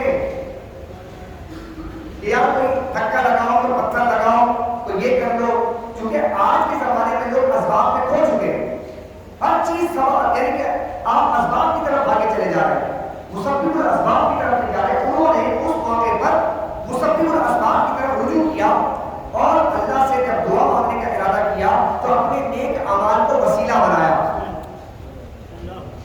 تو یہ بات ذہن نشین رکھیے کہ جس طرح آپ کے اسباب میں طاقت ہے، جس طرح کرین میں طاقت ہے، جس طرح گاڑیوں میں طاقت ہے کہ وہ بڑے بڑے پتھروں کو ہلا دے، اس سے زیادہ طاقت اللہ نے دعا میں رکھی ہے۔ سبحان اللہ کہہ دیجیے، یہ یقین پیدا کیجیے اپنے اندر۔ حدیث مبارکہ پڑھ رہا ہوں کہ دعا کرنے سے کیا ہو جاتا ہے، دعا کرنے سے مصیبتیں کیسے ٹل جاتی ہیں، دعا کرنے سے آزمائشیں کیسے رفع ہو جاتی ہیں، دعا کرنے سے تنگدستی کیسے فراغدستی میں بدل جاتی ہے، اور دعا کرنے سے انسان موت سے کیسے واپس زندگی کی طرف آ سکتا ہے۔ دیکھیں آپ سے سے مبارکہ کے اندر ایسے فرمایا، کہا کہ دعا جب بندہ کرتا ہے تو اللہ تبارک و تعالیٰ کیسے اس آزمائش اور مصیبت سے دور کرتا ہے، یہ حدیث مبارکہ کرتا ہے۔ کہا کہ ایک شخص نے، جو بے نام 3 تھے، ایک نے ہاتھ اٹھا کے دعا، اے اللہ، میرے بوڑھے ماں باپ تھے، میری بیوی تھی اور میرے چھوٹے چھوٹے بچے تھے، میں بکریاں چراتا تھا، جب میں واپسی آتا تو دودھ دھوتا تھا اور اپنے بچوں سے پہلے اپنے ماں باپ کو دودھ پلاتا تھا۔ ایک دن درختوں نے مجھے دودھ پہنچا دیا، جھوڑ میں نکلتا چلا گیا اور میں رات سے پہلے نہ لوٹ سکا۔ جب میں آیا تو ماں باپ سو چکے تھے۔ حالت یہ تھی کہ حضرت محمود دودھ دھو کر برتن میں دودھ ڈال کر ماں باپ کے سرانے کھڑا ہو گیا۔ میں ان کو نیند سے بیدار کرنا نہ پسند کرتا تھا، وہ سو چکے تھے میرے تاخیر کے آنے کے سبب۔ اب بیوی بچے بھی ہیں اور ماں باپ بھی ہیں، اسے گوارا نہ ہوا کہ میں اپنے ماں باپ سے پہل کروں اپنے بیوی بچوں کو۔ سبحان اللہ۔ آج کا نوجوان ذرا غور کرے، وہ تو یہ شیطانی مقصدوں میں پھنسا ہوا ہے کہ ابا اماں کو دیکھ تو کیا ہوا، آج ہمارے بچے کیا ہوا کر دیا تو ادب اور بے ادبی سے تو معاملہ ہو گئے۔ بھائی اگر بیوی کو دیکھ دیا تو کوئی ہر جائے، مولانا صاحب کو آ کے حالت سے آپ کو سکھاتے نہ سیکھیں آپ خود سے بلکہ ہمیں سکھا رہے ہیں۔ تو اپنی شریعت بنا لی ہم نے، اپنی مرضی کی، جو دل چاہتا وہ کر لو، حالانکہ شریعت قواعد نہیں تھی، لیکن ادب کا تقاضا کیا تھا کہ جو میں کرتا تھا ویسا ہی کروں۔ تو کہتا ہے کہ میں ان کو نیند سے بیدار کرنا بھی نہیں چاہتا تھا، ان سے پہلے بچوں کو دودھ پلانا بھی نہیں چاہتا تھا۔ اب 2 چیزیں، 2 رائے قائم ہو رہی ہے، کیا بچوں کو، بیوی کو پہلے دودھ پلا دوں، باپ ماں سو گئے ہیں تو آج کیا بدل دیتا ہوں قاعدہ، یہ ارادہ تو آ اس کے دل نے یہ 2 باتیں کہی، لیکن ارادہ یہی کیا کہ اے اللہ، میں ماں باپ سے پہلے اپنے بچوں کو نہیں پلاؤں گا۔ حالانکہ بچے میرے قدموں میں چیخ رہے تھے، دوسرے کمرے میں چیخ رہے تھے، فجر شروع ہونے تک میرا اور میرے والدین کا یوں ہی معاملہ رہا، سوتے رہے بے خبر۔ اے اللہ، یقیناً تجھے علم ہے کہ میں نے یہ عمل تیری رضا جوئی کے لیے کی تھی، اپنے ماں باپ کو راضی کرنے کے لیے میں نے اپنے بیوی بچوں کو نہیں پلایا تھا۔ تو کہتے ہیں کہ اے اللہ، تو ہمارے لیے کچھ کشادگی کر دے اور ہم اس رات سے آسمان کو دیکھ لیں۔ سو اللہ تعالیٰ نے پتھر کو تھوڑا سا سے کاٹ دیا، پتھر کو تھوڑا سا سے کاٹ دیا۔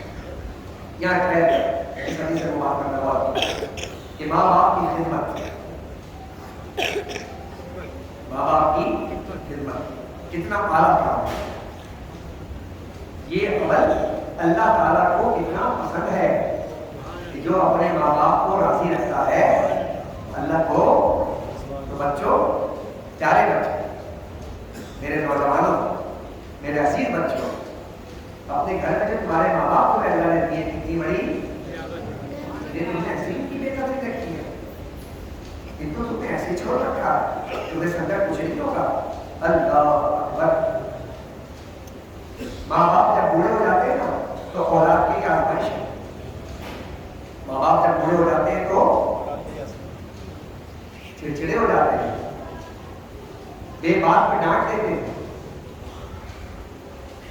بے سبب غصہ کر جاتے ہیں، آزمائش ہے۔ اب اس وقت کیا کہا؟ اف تک نہ کہنا، آزمائش ہو گئی نا کہ باپ ماں جو ہے وہ اگر ڈانٹ دیں، اچھا پھر ان کے پاس بیٹھنا، تھوڑا معمول بنائیے، اپنے روٹین کو سیٹ کیجیے۔ آپ روزانہ آپ اپنی والدین، والدہ، والد صاحب کے پاس تھوڑا دیر بیٹھ کر ان سے کلام کیا جائے، گفتگو کرنے کی عادت ڈالیں، اپنے بچوں سے بھی گفتگو کرنے کی عادت ڈالیں اور اپنے والدین سے بھی کمیونیکیشن جو گیپ ہے اس کو ختم کریں۔ سمجھ آ رہی بات؟ اپنے ماں باپ کے پاس کچھ دیر بیٹھے، کچھ نہ کریں پاؤں دبا لیں، کچھ نہ کریں پاؤں سر میں تیل لگا لیں۔ آج کل سردی کے دن گھڑیاں پڑ جاتی ہیں، کچھ جیلی وغیرہ لے لیا، اب تو آپ کے پاؤں میں کہتے کیا بات ہے، اس سے آپ کے عزت میں کوئی کمی بولے نا نہیں، بلکہ آپ کی عزت بڑھ جائے۔ کہتے سبحان اللہ۔ باپ کہتے کتنے صبح سے لے کے جب رہے ہو گے آپ، امی جان ہے۔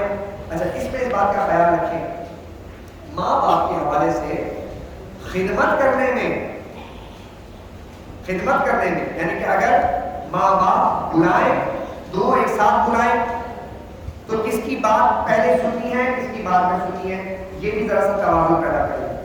اور آپ لے کر آئے، وہ خری لے کر آئے، آج کل کیوں ہے لے کر آئے، ابا اما دونوں کو پسند ہے جی، تو اب کس سے آغاز کریں، پہلے امی کو دیں یا ابو کو دیں؟ تو ان دونوں مسئلے کو سمجھ لیجیے، سمجھ لیں، شرعی مسئلہ سمجھ لیں۔ اگر کچھ تحفہ دینا ہے اور ابو امی دونوں کو ہی دینا ہے تو تحفہ دینے میں پہل آپ نے امی سے کرنا ہے، تحفہ دینے میں، گفٹ دینے میں پہل کس سے کرنا ہے؟ والدہ سے کرنا ہے۔ اور جب امی ابو دونوں بلائیں تو حکم ماننے میں پہل والد سے کرنا ہے، کہ پہلے والد کی بات سنیں گے اور پھر والدہ کی بات سنیں گے۔ توازن سمجھ گئے؟ بات کو سمجھ گئے کہ گھر کے اندر مینج کیسے کرنا ہے، والدین کو کس طرح راضی کرنا ہے۔ اسی طرح کبھی عید میں شرعی مسئلہ آتا ہے، عید لینے کا، نہ ہمارے بچوں کو عید لے لیتے، اب بچہ خرچ تو کر نہیں سکتا ہے، اب اما سارا قرضہ رکھ لیتی ہے۔ اب یہ مسئلہ کیا ہے کہ اما ہی کی صرف کہتے وہ پیسہ بچہ تو نہ مانے گا۔ اب یہ مسئلہ کیا ہے، اب گھروں کے اندر یہ مسئلے ہوتے ہیں نا، تو اب امی جان کیا کرتی ہیں، وہ اپنے لیے رکھ لیتی ہیں اور اب بول نہیں سکتا کچھ بیچارہ، اچھا دیتے وقت تو بھائی دینا ہوتا ہے، ظاہر سی بات ہے عیدی جو ہے وہ اما کہتی ہے میرے بھی رشتہ داروں کو آتی دو اور اپنے رشتہ داروں کو بھی آتی دو، لیکن جب آ رہا ہوتا ہے تو دونوں جگہ سے آیا تو بیگم کے پاس آ جاتا ہے۔ شرعی مسئلہ کیا ہے، یہ تھوڑے آپ کے ذوق کے تمام چیزیں عرض کر رہا ہوں تاکہ تھوڑی سی جو یہ ایک کیفیت پیدا ہو گئی ہے، سنجیدگی کی زیادہ سنجیدگی کی اچھی چیز نہیں ہے۔ تو اگر نابالغ بچوں کو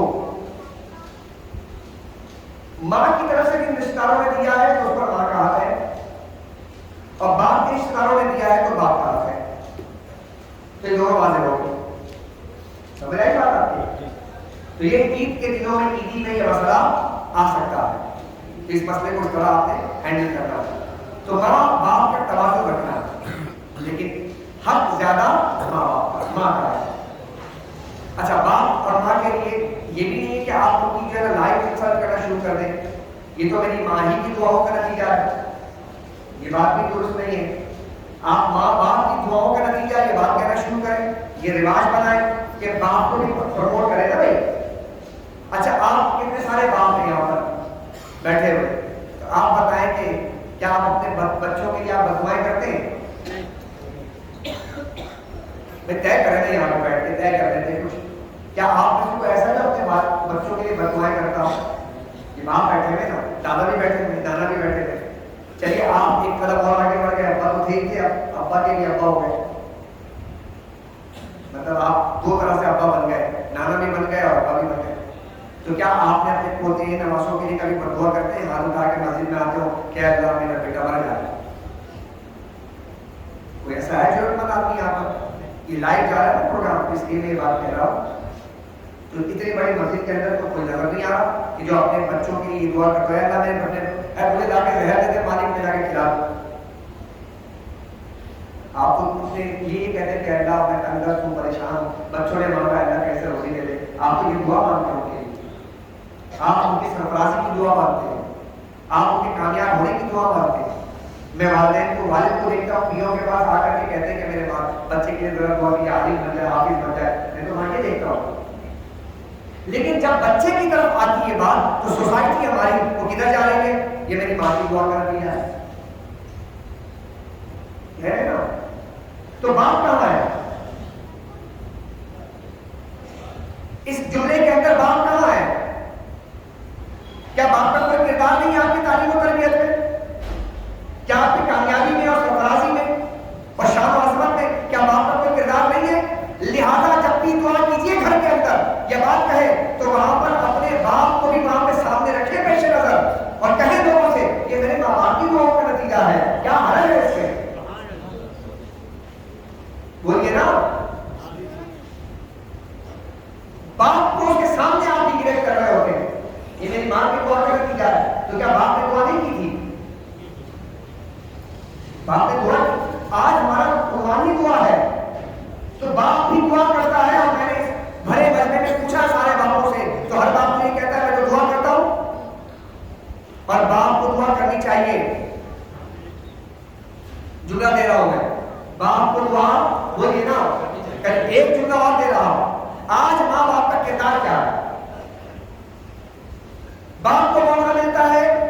آج کی نوجوان نسل جو نئے پیرنٹس بن رہے ہیں، آج کی نوجوان نسل یہ سارے بچے جو بیٹھے ہوئے نا کالج اسکول کے باہر یہ وہاں بیٹھنے والے، کہیں پر پان گٹکا چھالیاں ہوا چبانے والے، اور کبھی جناب شطرنج کی بازی لگانے والے، کبھی جناب جو ہے وہ چوسر کھیلنے والے، کبھی جناب اسنوکر کی دکان میں بیٹھے ہوئے اگر اتنے نوجوان ہیں ذرا میں ان سے بھی مخاطب ہو کر عرض کرتا ہوں کہ آج ہمارے سماج اور ہمارے معاشرے کے اندر باپ کو موقع ملتا ہے تو باپ کیا کہتا ہے کہ بچوں سے نانا سے بچ کر رہنا، ماموں سے بچ کر رہنا، خالہ سے ذرا بچ کے رہنا، ایسے ہی ہے یہ تمہارے دشمن ہیں، کزن سے نہ ملا کرو یہ تم سے جلتے ہیں. آپ اور ہم باپ ہونے کی حیثیت سے یہ بتا رہے ہیں. ادھر ماں کو موقع ملتا ہے تمہارا چچا اچھا آدمی نہیں ہے، تمہارے دادا نے زیادتی کی ہے. میں بہت سے گھروں کی بات رکھ رہا ہوں، ابھی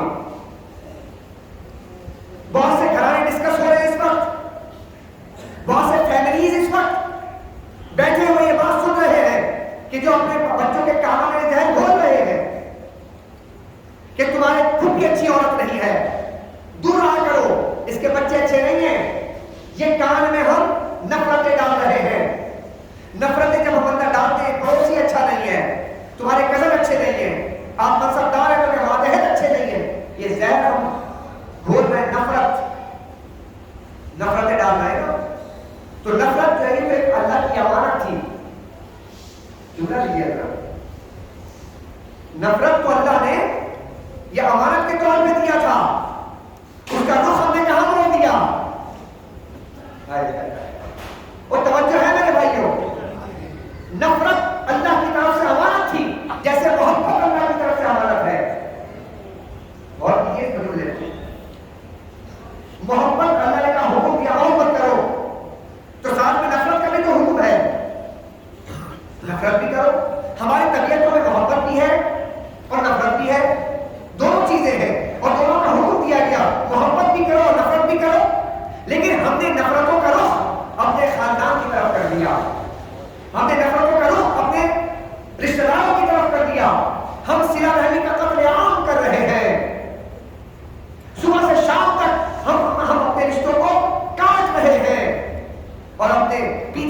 اپنے بچوں کے کانوں میں زہر گھول رہے ہیں. یہ زہر اتنا خطرناک ہے جو ان کے اندر اتر رہا ہے اور رشتوں کو ختم کر رہا ہے. نہیں، اللہ رب العزت نے نفرت ان سے کرنے کے لیے تھوڑی کہا تھا، ان سے تو محبت کرنے کا حکم تھا. نفرت اللہ کی امانت ہے. نفرت اپنے رشتہ داروں سے نہ کیجیے. نفرت کرنے کا حکم ہے. آپ دشمن خدا سے نفرت کیجیے، دشمن رسول سے نفرت کیجیے، دشمن دین سے نفرت کیجیے. جو دین بیزار طبقہ ہے اس سے نفرت کیجیے. بتائیے آپ تو اپنے چچا سے اتنی نفرت کرتے ہیں، کیا یہود سے اتنی نفرت ہے آپ کے اندر؟ غور کیجیے آپ، جتنا آپ کے تایا جنہوں نے آپ پر احسانات کیے ہوں گے، جتنی نفرت آپ ان سے کرتے ہیں، اس سے زیادہ محبت تو آپ کہیں جا کر پڑوسی ملک کے آپ بڑے بڑے جو ہے فلم اسٹار ہیں، آپ ان سے محبت کرتے ہیں. آپ اتنی محبت کے بھی قابل آپ نے اپنے رشتہ داروں کو نہ سمجھا. خیر سے محبت نفرت کون سے تھی؟ ان کی تہذیب سے محبت نفرت تھی، ان کے کلچر سے نفرت ہونی چاہیے تھی، ان کے لباس سے نفرت ہونی چاہیے تھی، ان کے پروڈکٹ سے نفرت ہونی چاہیے تھی. جو لوگ آپ کے پیسے لے کر آپ کے مسلمان بھائیوں کے اوپر میزائل کے حملے کرتے ہیں، آپ ان سے محبت کی باتیں کرتے ہیں. بولیے نا. تو کیا آج کی نفرت جو آج ہمارے گھروں کے اندر ہے، کیا گھر کا حال ہے؟ بتائیے نا کیا حال ہے ہمارے گھروں کا؟ شاید کوئی گھرانہ ایسا بچا ہوگا کہ جہاں پر خاندان میں محبتیں ہوگی. کیوں؟ اس کی وجہ یہ ہے کہ ہم نے نفرتوں کا رخ. میں آپ کو کرٹیسائز نہیں کر رہا، لیکن آپ کے سامنے ایک تصور رکھ رہا ہوں، ایک فکر رکھ رہا ہوں. کیا ہمارے خاندانوں کے اندر، سوسائٹی کے، سماج کے اندر، کیا ہمارا معاشرہ اسی رخ پر نہیں چل پڑا ہے کہ ہم نے نفرتوں کا رخ اپنے ہی خاندان، اپنے ہی پڑوسیوں، اپنے ہی ماتحتوں، اپنے ہی ہم منصبوں، اپنے ہی ہم مسلک کے لوگوں کے ساتھ کر دیا ہے؟ مسلک کے لوگ کے ماننے والے لوگ ایک دوسرے سے نفرت کر رہے ہیں، داڑھی پگڑی عوامہ لگا کر ایک دوسرے سے نفرت کر رہے ہیں. یہ تو محبت کرنے کے قابل تھے، ان سے تو محبت کرنے کا حکم دیا ہے. تو میرے بھائی، دین یہ ہے کہ دین کہتا ہے رحماء بینہم، آپس میں رحم دل، اشداء علی الکفار، کافروں سے سخت مزاج پیدا کیجیے. اپنے وہ بھائی ذرا سمجھ رہے ہو سختی کس سے دکھانی ہے؟ کفار سے نا. ہے اتنے اندر ہماری ضرورت کفار سے سختی دکھائے تو اپنے لوگوں سے سختی دکھاتے ہیں. ہم تو اپنے لوگوں کو کافر بنا دیتے ہیں. ہماری جو بات نہ مانے تو اس پہ جناب آپ سوشل میڈیا پر حال دیکھیں. آج تو بہت آسان ایکسس ہے نا. آپ کسی کو جو ہے کیچڑ اچھالنا ہے، آپ وہاں پر پوسٹ لگائیے اور آپ اچھال لیا. لوگ آگے کمنٹ کرنا، بے مطلب کی باتیں کرنا شروع، بغیر تحقیق کے بات کرنا شروع. آپ کو حالانکہ پتہ بھی نہیں ہوگا کہ اس آدمی کے بارے میں جو رائے قائم کی جا رہی ہے یہ بات سچی ہے یا نہیں ہے. آپ کہتے ہیں ہاں مولوی ایسے ہی ہوتے ہیں، ہاں بھائی یہ تو ایسے ہی ہے، لوگ ایسے ہی ہوتے ہیں. کسی بھی طبقے کے بارے میں کہہ دیا جائے تو ذرا چھان پھٹک کر لیجیے. تو نفرتیں جو ہے یہ ادھر کے لیے نہیں ہے. اچھا پھر آگے چلیے، حدیث مبارکہ کے الفاظ ہیں. کہا کہ دوسرا آدمی اس نے کہا کہ اے اللہ میرے چچے زاد بہن تھی، مجھے پیار ہو گیا. یہ تو آج کا مسئلہ لو اسٹوری کا، آج کا مسئلہ آ گیا بھائی. لڑکوں تو مزادہ امزاد اور کزن اور یہ سب آ گیا، لیکن بچنے کا حکم بھی آیا ہے اسی میں. راتیں کہاں بیتتی ہیں؟ کیٹنگ پر. راتیں کہاں جاتی ہیں؟ خوب رات گرا پڑے، پیسہ اپنا سے لیتے ہیں، تحفے وہاں دیتے ہیں، مزے ہیں جناب. خواتین کو بھی مزہ ہے، دیکھتے ہیں نہ شکل تمہاری دیکھتے ہیں، صورت دیکھتے ہیں، کمال ہی دیکھتے ہیں، مالدار کا بچہ ہے. تمہاری شکل سے تھوڑی پیار ہے، ورنہ تمہاری شکل پھٹے کام تمہارے کو پسند کرے. جب موقع ملے گا لات مار کے آگے نکل جائیں. ہے نا ایسی مثالیں؟ یہ کیا ہے؟ یہ کبھی سوچا ہے تم نے کہ اپنے باپ کا مال کہاں خرچ کرتے ہو؟ گناہ کے کاموں میں. عشق مجازی کی تباہ کاریاں عام ہے اس پر. کتنے سارے مطلب اب کیا ہے، فیملی کے اندر پہلے 4 رشتے ہوتے تھے لڑکی کے. ایک ہوتی تھی باپ، ایک ماں ہوتی تھی، ایک ہوتی تھی بہن، ایک ہوتی تھی بیٹی، اور ایک ہوتی تھی بیوی. یہ 4 رشتے ہوتے تھے. اب ان 4 رشتوں سے آگے بقیہ وہ جو علیحدہ ڈھوکی وغیرہ وہ علیحدہ ہے، وہ تعلق کی بنیاد پر ہوتے ہیں. لیکن بیسکلی یہ 4 ہیں، یا تو ماں ہوگی، یا بیٹی ہوگی، یا بہن ہوگی، یا بیوی ہوگی. اب چوتھا رشتہ آ گیا ہے، گرل فرینڈ. باقاعدہ طور پہ آپ یہاں پلانٹیڈ کیا جا رہا ہے گرل فرینڈ، اور یہ لفظ عام ہے اور یہ کیا جا رہا ہے. یہ لفظ انتہائی خطرناک ہوا ہے، انتہائی نازیبہ کلمہ ہے. کوئی لفظ اس کی تعریف کہیں قرآن و حدیث میں نہیں ہے.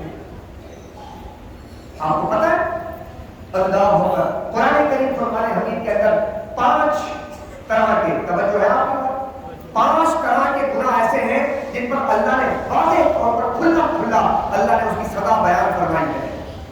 قرآن کریم میں آج اس کی طرف نہیں آ رہا، میں قرآن میں بیان کر رہا ہوں. قرآن میں 5 احکام ایسے ہیں، 5 گناہ ایسے ہیں کہ جن پر کھلا اللہ نے اس کی سزا مقرر فرمائی ہے. واضح طور پر فرما دیا ایسا کرنے والے کو یہ سزا ہے.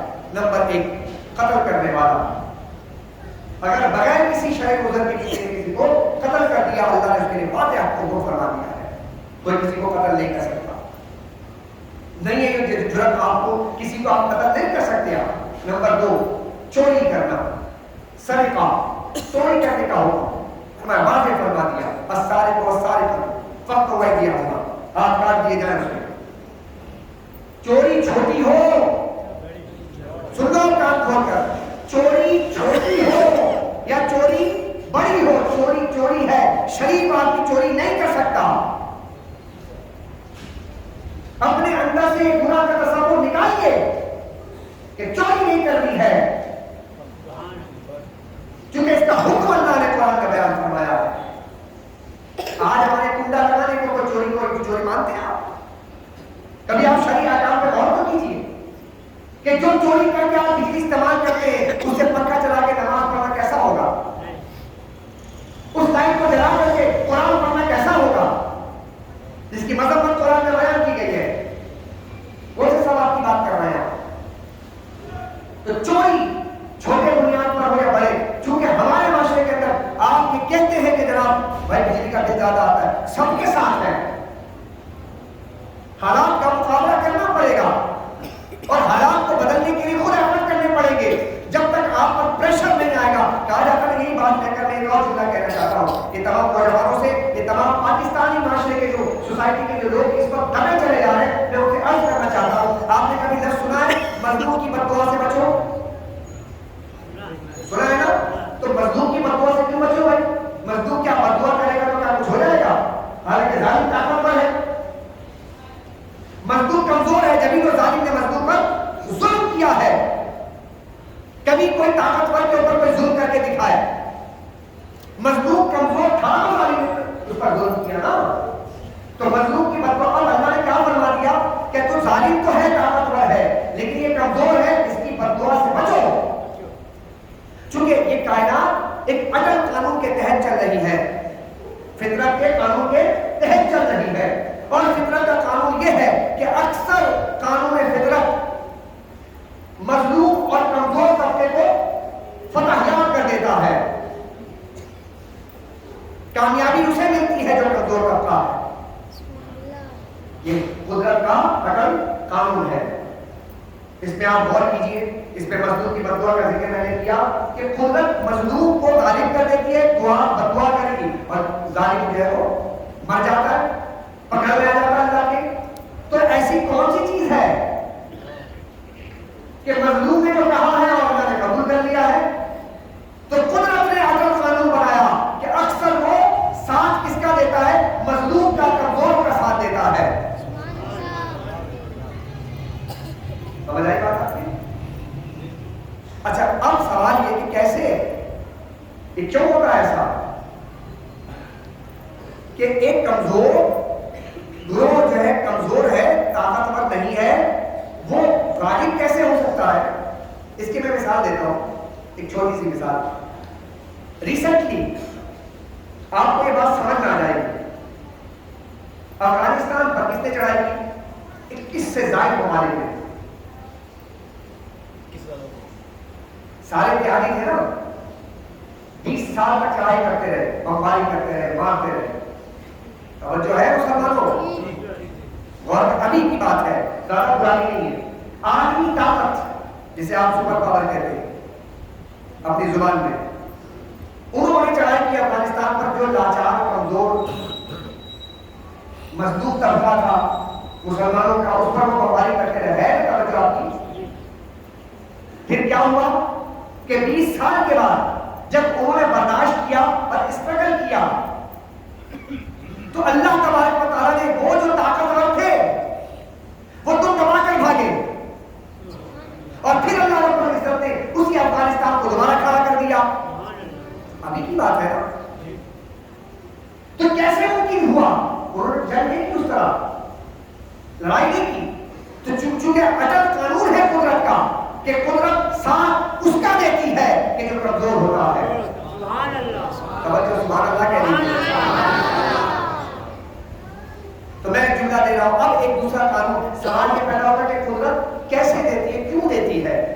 دوسرا قانون ہے قدرت کا، فطرت کا، اور وہ یہ ہے کہ جب دباؤ پڑتا ہے تو جب دباؤ پڑتا ہے تو انقلاب آتا ہے۔ انقلاب بغیر دباؤ کے نہیں ہے، دباؤ پڑے گا، پریشر پڑے گا حالات کا تو انقلاب آتا ہے۔ آپ اور حالات میں یعنی کہ ایک سمجھ لیجیے، میری بات توجہ سے سنیے گا اس بات کہ قدرت نے آپ کو مختلف صلاحیتیں دے کر پیدا کیا ہے۔ جتنے لوگ بیٹھے ہیں دنیا میں، جتنے لوگ آئے ہیں، خواہ وہ مسلمان ہو یا غیر مسلم ہو، قدرت نے ان کو صلاحیتوں کے ساتھ پیدا کیا ہے، لیکن ابتداءً وہ صلاحیتیں سوئی ہوئی ہوتی ہیں۔ وہ صلاحیتیں ہمارے اندر بولیے نا سوئی ہوئی ہوتی ہیں، لیکن جب پریشر پڑتا ہے تو پریشر کے بعد وہ سوئی ہوئی صلاحیتیں جاگ جاتی ہیں، اور جب وہ صلاحیتیں جاگتی ہیں تو انسان فوراً ہو جاتا ہے، اور عام حالات میں وہ صلاحیتیں سوئی ہوئی۔ اس کو آسان کر کے سمجھاتا ہوں، گنے کو دیکھا، گنے کو آپ تو گنا جو ہوتا ہے اس کو آپ لیجیے، اتنا لمبا سا ایک گڈھا لے لیا گنے کا، اس کے اندر رس سے بھرا ہوتا ہے، آپ ایک مخملی کپڑا لیجیے اور مخملی کپڑے میں لپیٹ کر آپ اسے رکھ دیں آپ کئی دن تک، ایک قطرہ بھی اس میں سے باہر نہیں آئے گا، ایک قطرہ بھی باہر۔ اب اسی گنے کو آپ لیجیے اور تھریشر کے اندر ڈال دیجیے، مشین میں ڈال دیجیے، تو جب مشین کا پریشر پڑے گا اس کے اوپر، تو پریشر کے بعد اس کے اندر سے جتنی صلاحیتیں ہیں جو اس کے رس کی شکل میں ہے وہ سب باہر آ جاتی ہے۔ بس انسان کو بھی اللہ نے ایسے ہی رکھا کہ عام حالات میں مخمل میں لگا کپڑے کے اندر جب وہ رہتا ہے تو صلاحیتیں سوئی ہوئی ہوتی ہیں، جب حالات میں وہ پستا ہے تو اس کے اندر کی صلاحیت باہر آتی ہے تو اللہ اس کو غلبہ عطا فرما دیتا ہے۔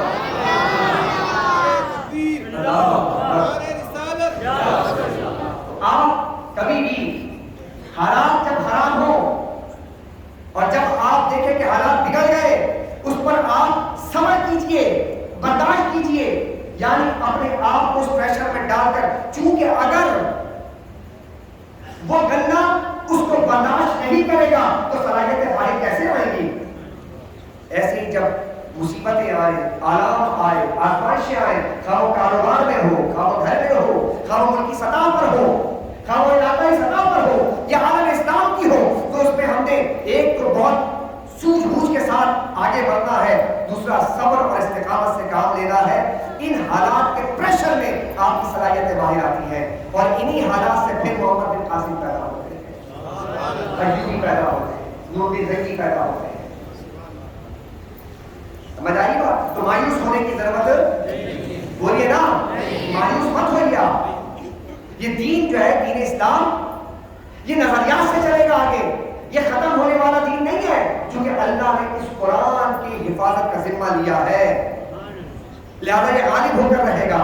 تو حضور سید عالم صلی اللہ علیہ وسلم نے اس حدیث مبارکہ میں فرمایا کہ وہ ایک لڑکی تھی اور اس سے جناب اس نے گناہ کا ارادہ فرمایا، لہذا ایک دن پیسے کے ساتھ اسے راضی کر لیا، اور جیسے ہی وہ اپنی خواہش کو پورا کرنا چاہتا تھا ایسے اسے اللہ کا ڈر پیدا ہوا اور وہ پیچھے آ گیا، باز آ گیا۔ تو نوجوانوں، آج ہی اگر تم نے اللہ کے ڈر سے اپنے فیس بک کی آئی ڈی سے ہر اس خاتون کو جس سے تمہارا کوئی تعلق ناجائز ہو گیا اس سے کنارہ کشی اختیار کرو، اللہ کی رحمت تمہیں تھام لے گی۔ سبحان اللہ۔ مشکل کام ہے، نفس موٹا ہو گیا ہے،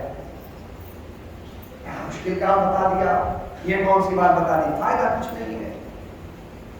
ان کاموں کا فائدہ سوائے چند دن کی لذت کے کوئی فائدہ نہیں ہے، لیکن اس سے زیادہ لذت تمہیں اس وقت ملے گی جب تم اسے 100 دفعہ لعنت بھیج کر اس سے منہ موڑ کر رب کی طرف رجوع کرو گے، تو جو لذت تمہیں ادھر ملے گی نا وہ کائنات کی کسی چیز میں وہ لذت تمہیں نہیں ملے گی۔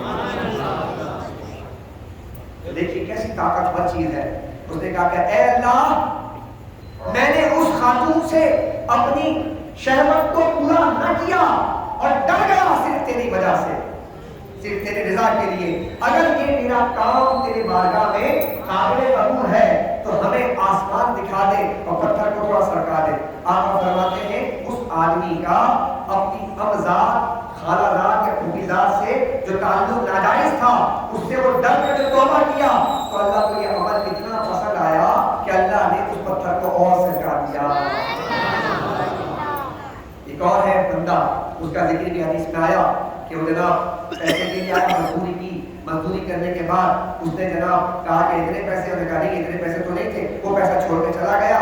وہ جو مزدوری کروانے والا تھا اس نے اس پیسے کو سنبھال کر رکھا، اسے چاول کا اناج بویا، اناج بونے کے بعد اسے پروان چڑھایا، اس پیسے کو اور آگے بڑھایا، غلہ خریدا، اس نے اور جانور خریدے، بڑھتا چلا گیا۔ وہ جو اتنا سا پیسہ تھا وہ اتنا بڑا بن گیا، ادھر غلہ بھی ہو گیا، ادھر جناب اتنے سارے جانور بھی ہو گئے۔ ایک دن وہ شخص آیا جو مزدوری کرنے والا تھا، وہ مزدوری والا مزدور آ کر کہتا ہے کہ بھائی وہ میرے پیسے دے دو جو میں نے تمہیں دیے تھے۔ اس نے کہا بھائی یہ جو تمہارا یہ جو غلہ نظر آ رہا ہے یہ سارا غلہ کا جتنا یہ اناج کا اتنا بڑا ذخیرہ ہے یہ سب تمہارا ہے، یہ جتنے بھی جانور ہیں یہ سب تمہارے۔ کہا جھوٹ کیوں بولتے ہو، مذاق کیوں کرتے ہو؟ کہا مذاق نہیں کر رہا، اللہ کی قسم یہ تمہارے ہیں۔ کہا کیسے؟ کہا جو تم نے مال چھوڑا تھا میں نے اسے بویا، اسے اناج اگایا، اسے اللہ نے برکت ڈالی، اسے میں نے اور خریدا، یہ سب تمہارا ہے، سب کچھ لے جاؤ۔ اے اللہ یہ جو میں نے کام کیا تھا تیری رضا کے لیے کیا تھا۔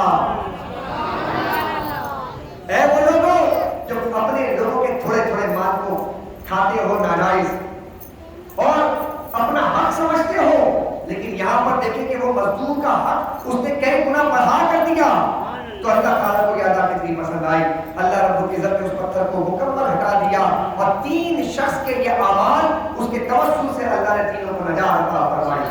معلوم کیا ہوا کہ دعا کے اندر جب اعمال صالحات کا ذکر کیا جاتا ہے تو اللہ کی برکتیں اس پہ نازل ہو جاتی ہیں۔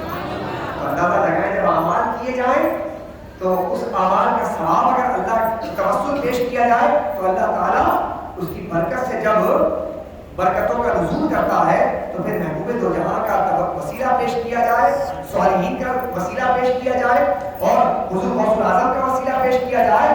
یہ تو اعمال صالحات تو ایک طرف اللہ کی عبادت ہے، لیکن ان کی وجاہت، ان کی عزت، ان کی توقیر، اس کی وجہ سے اللہ تعالیٰ ان کی وجہ سے بھی ہماری دعاؤں کو قبول فرماتا ہے۔ اور امام جزری رحمۃ اللہ نے فرمایا جب دعا مانگا کرو تو انبیاء اور صالحین کا تذکرہ ضرور کیا کرو۔ آخری بات کر رہا ہوں، ہمارا ایک طبقہ ایسا ہے، وہ طبقہ کہتا ہے کہ بھائی وسیلہ شرک ہے۔ کیا کہتا ہے؟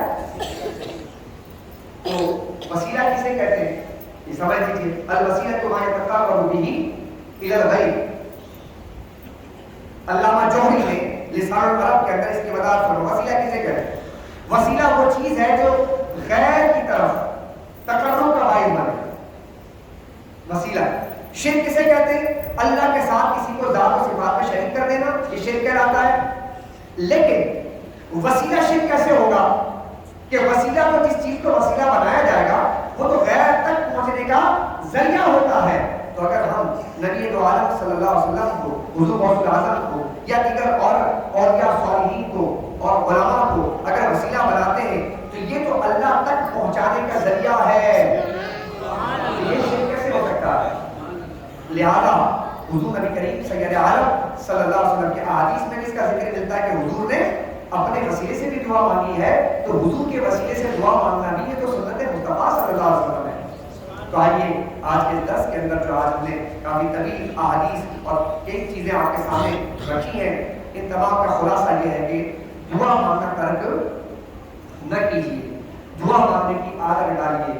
کوشش کیجیے کہ صبح شام اللہ سے دعائیں مانگیں. کوشش کیجیے کہ وہ دعائیں جو اللہ کے رسول نے ہمیں سکھائی ہیں فجر کی نماز سے اپنی زندگی کا آغاز کیجیے اور صبح اٹھ کے دعا مانگیے. اور پھر رات سونے سے پہلے آپ دعا مانگیں اللہم بسمک اموت و احیا.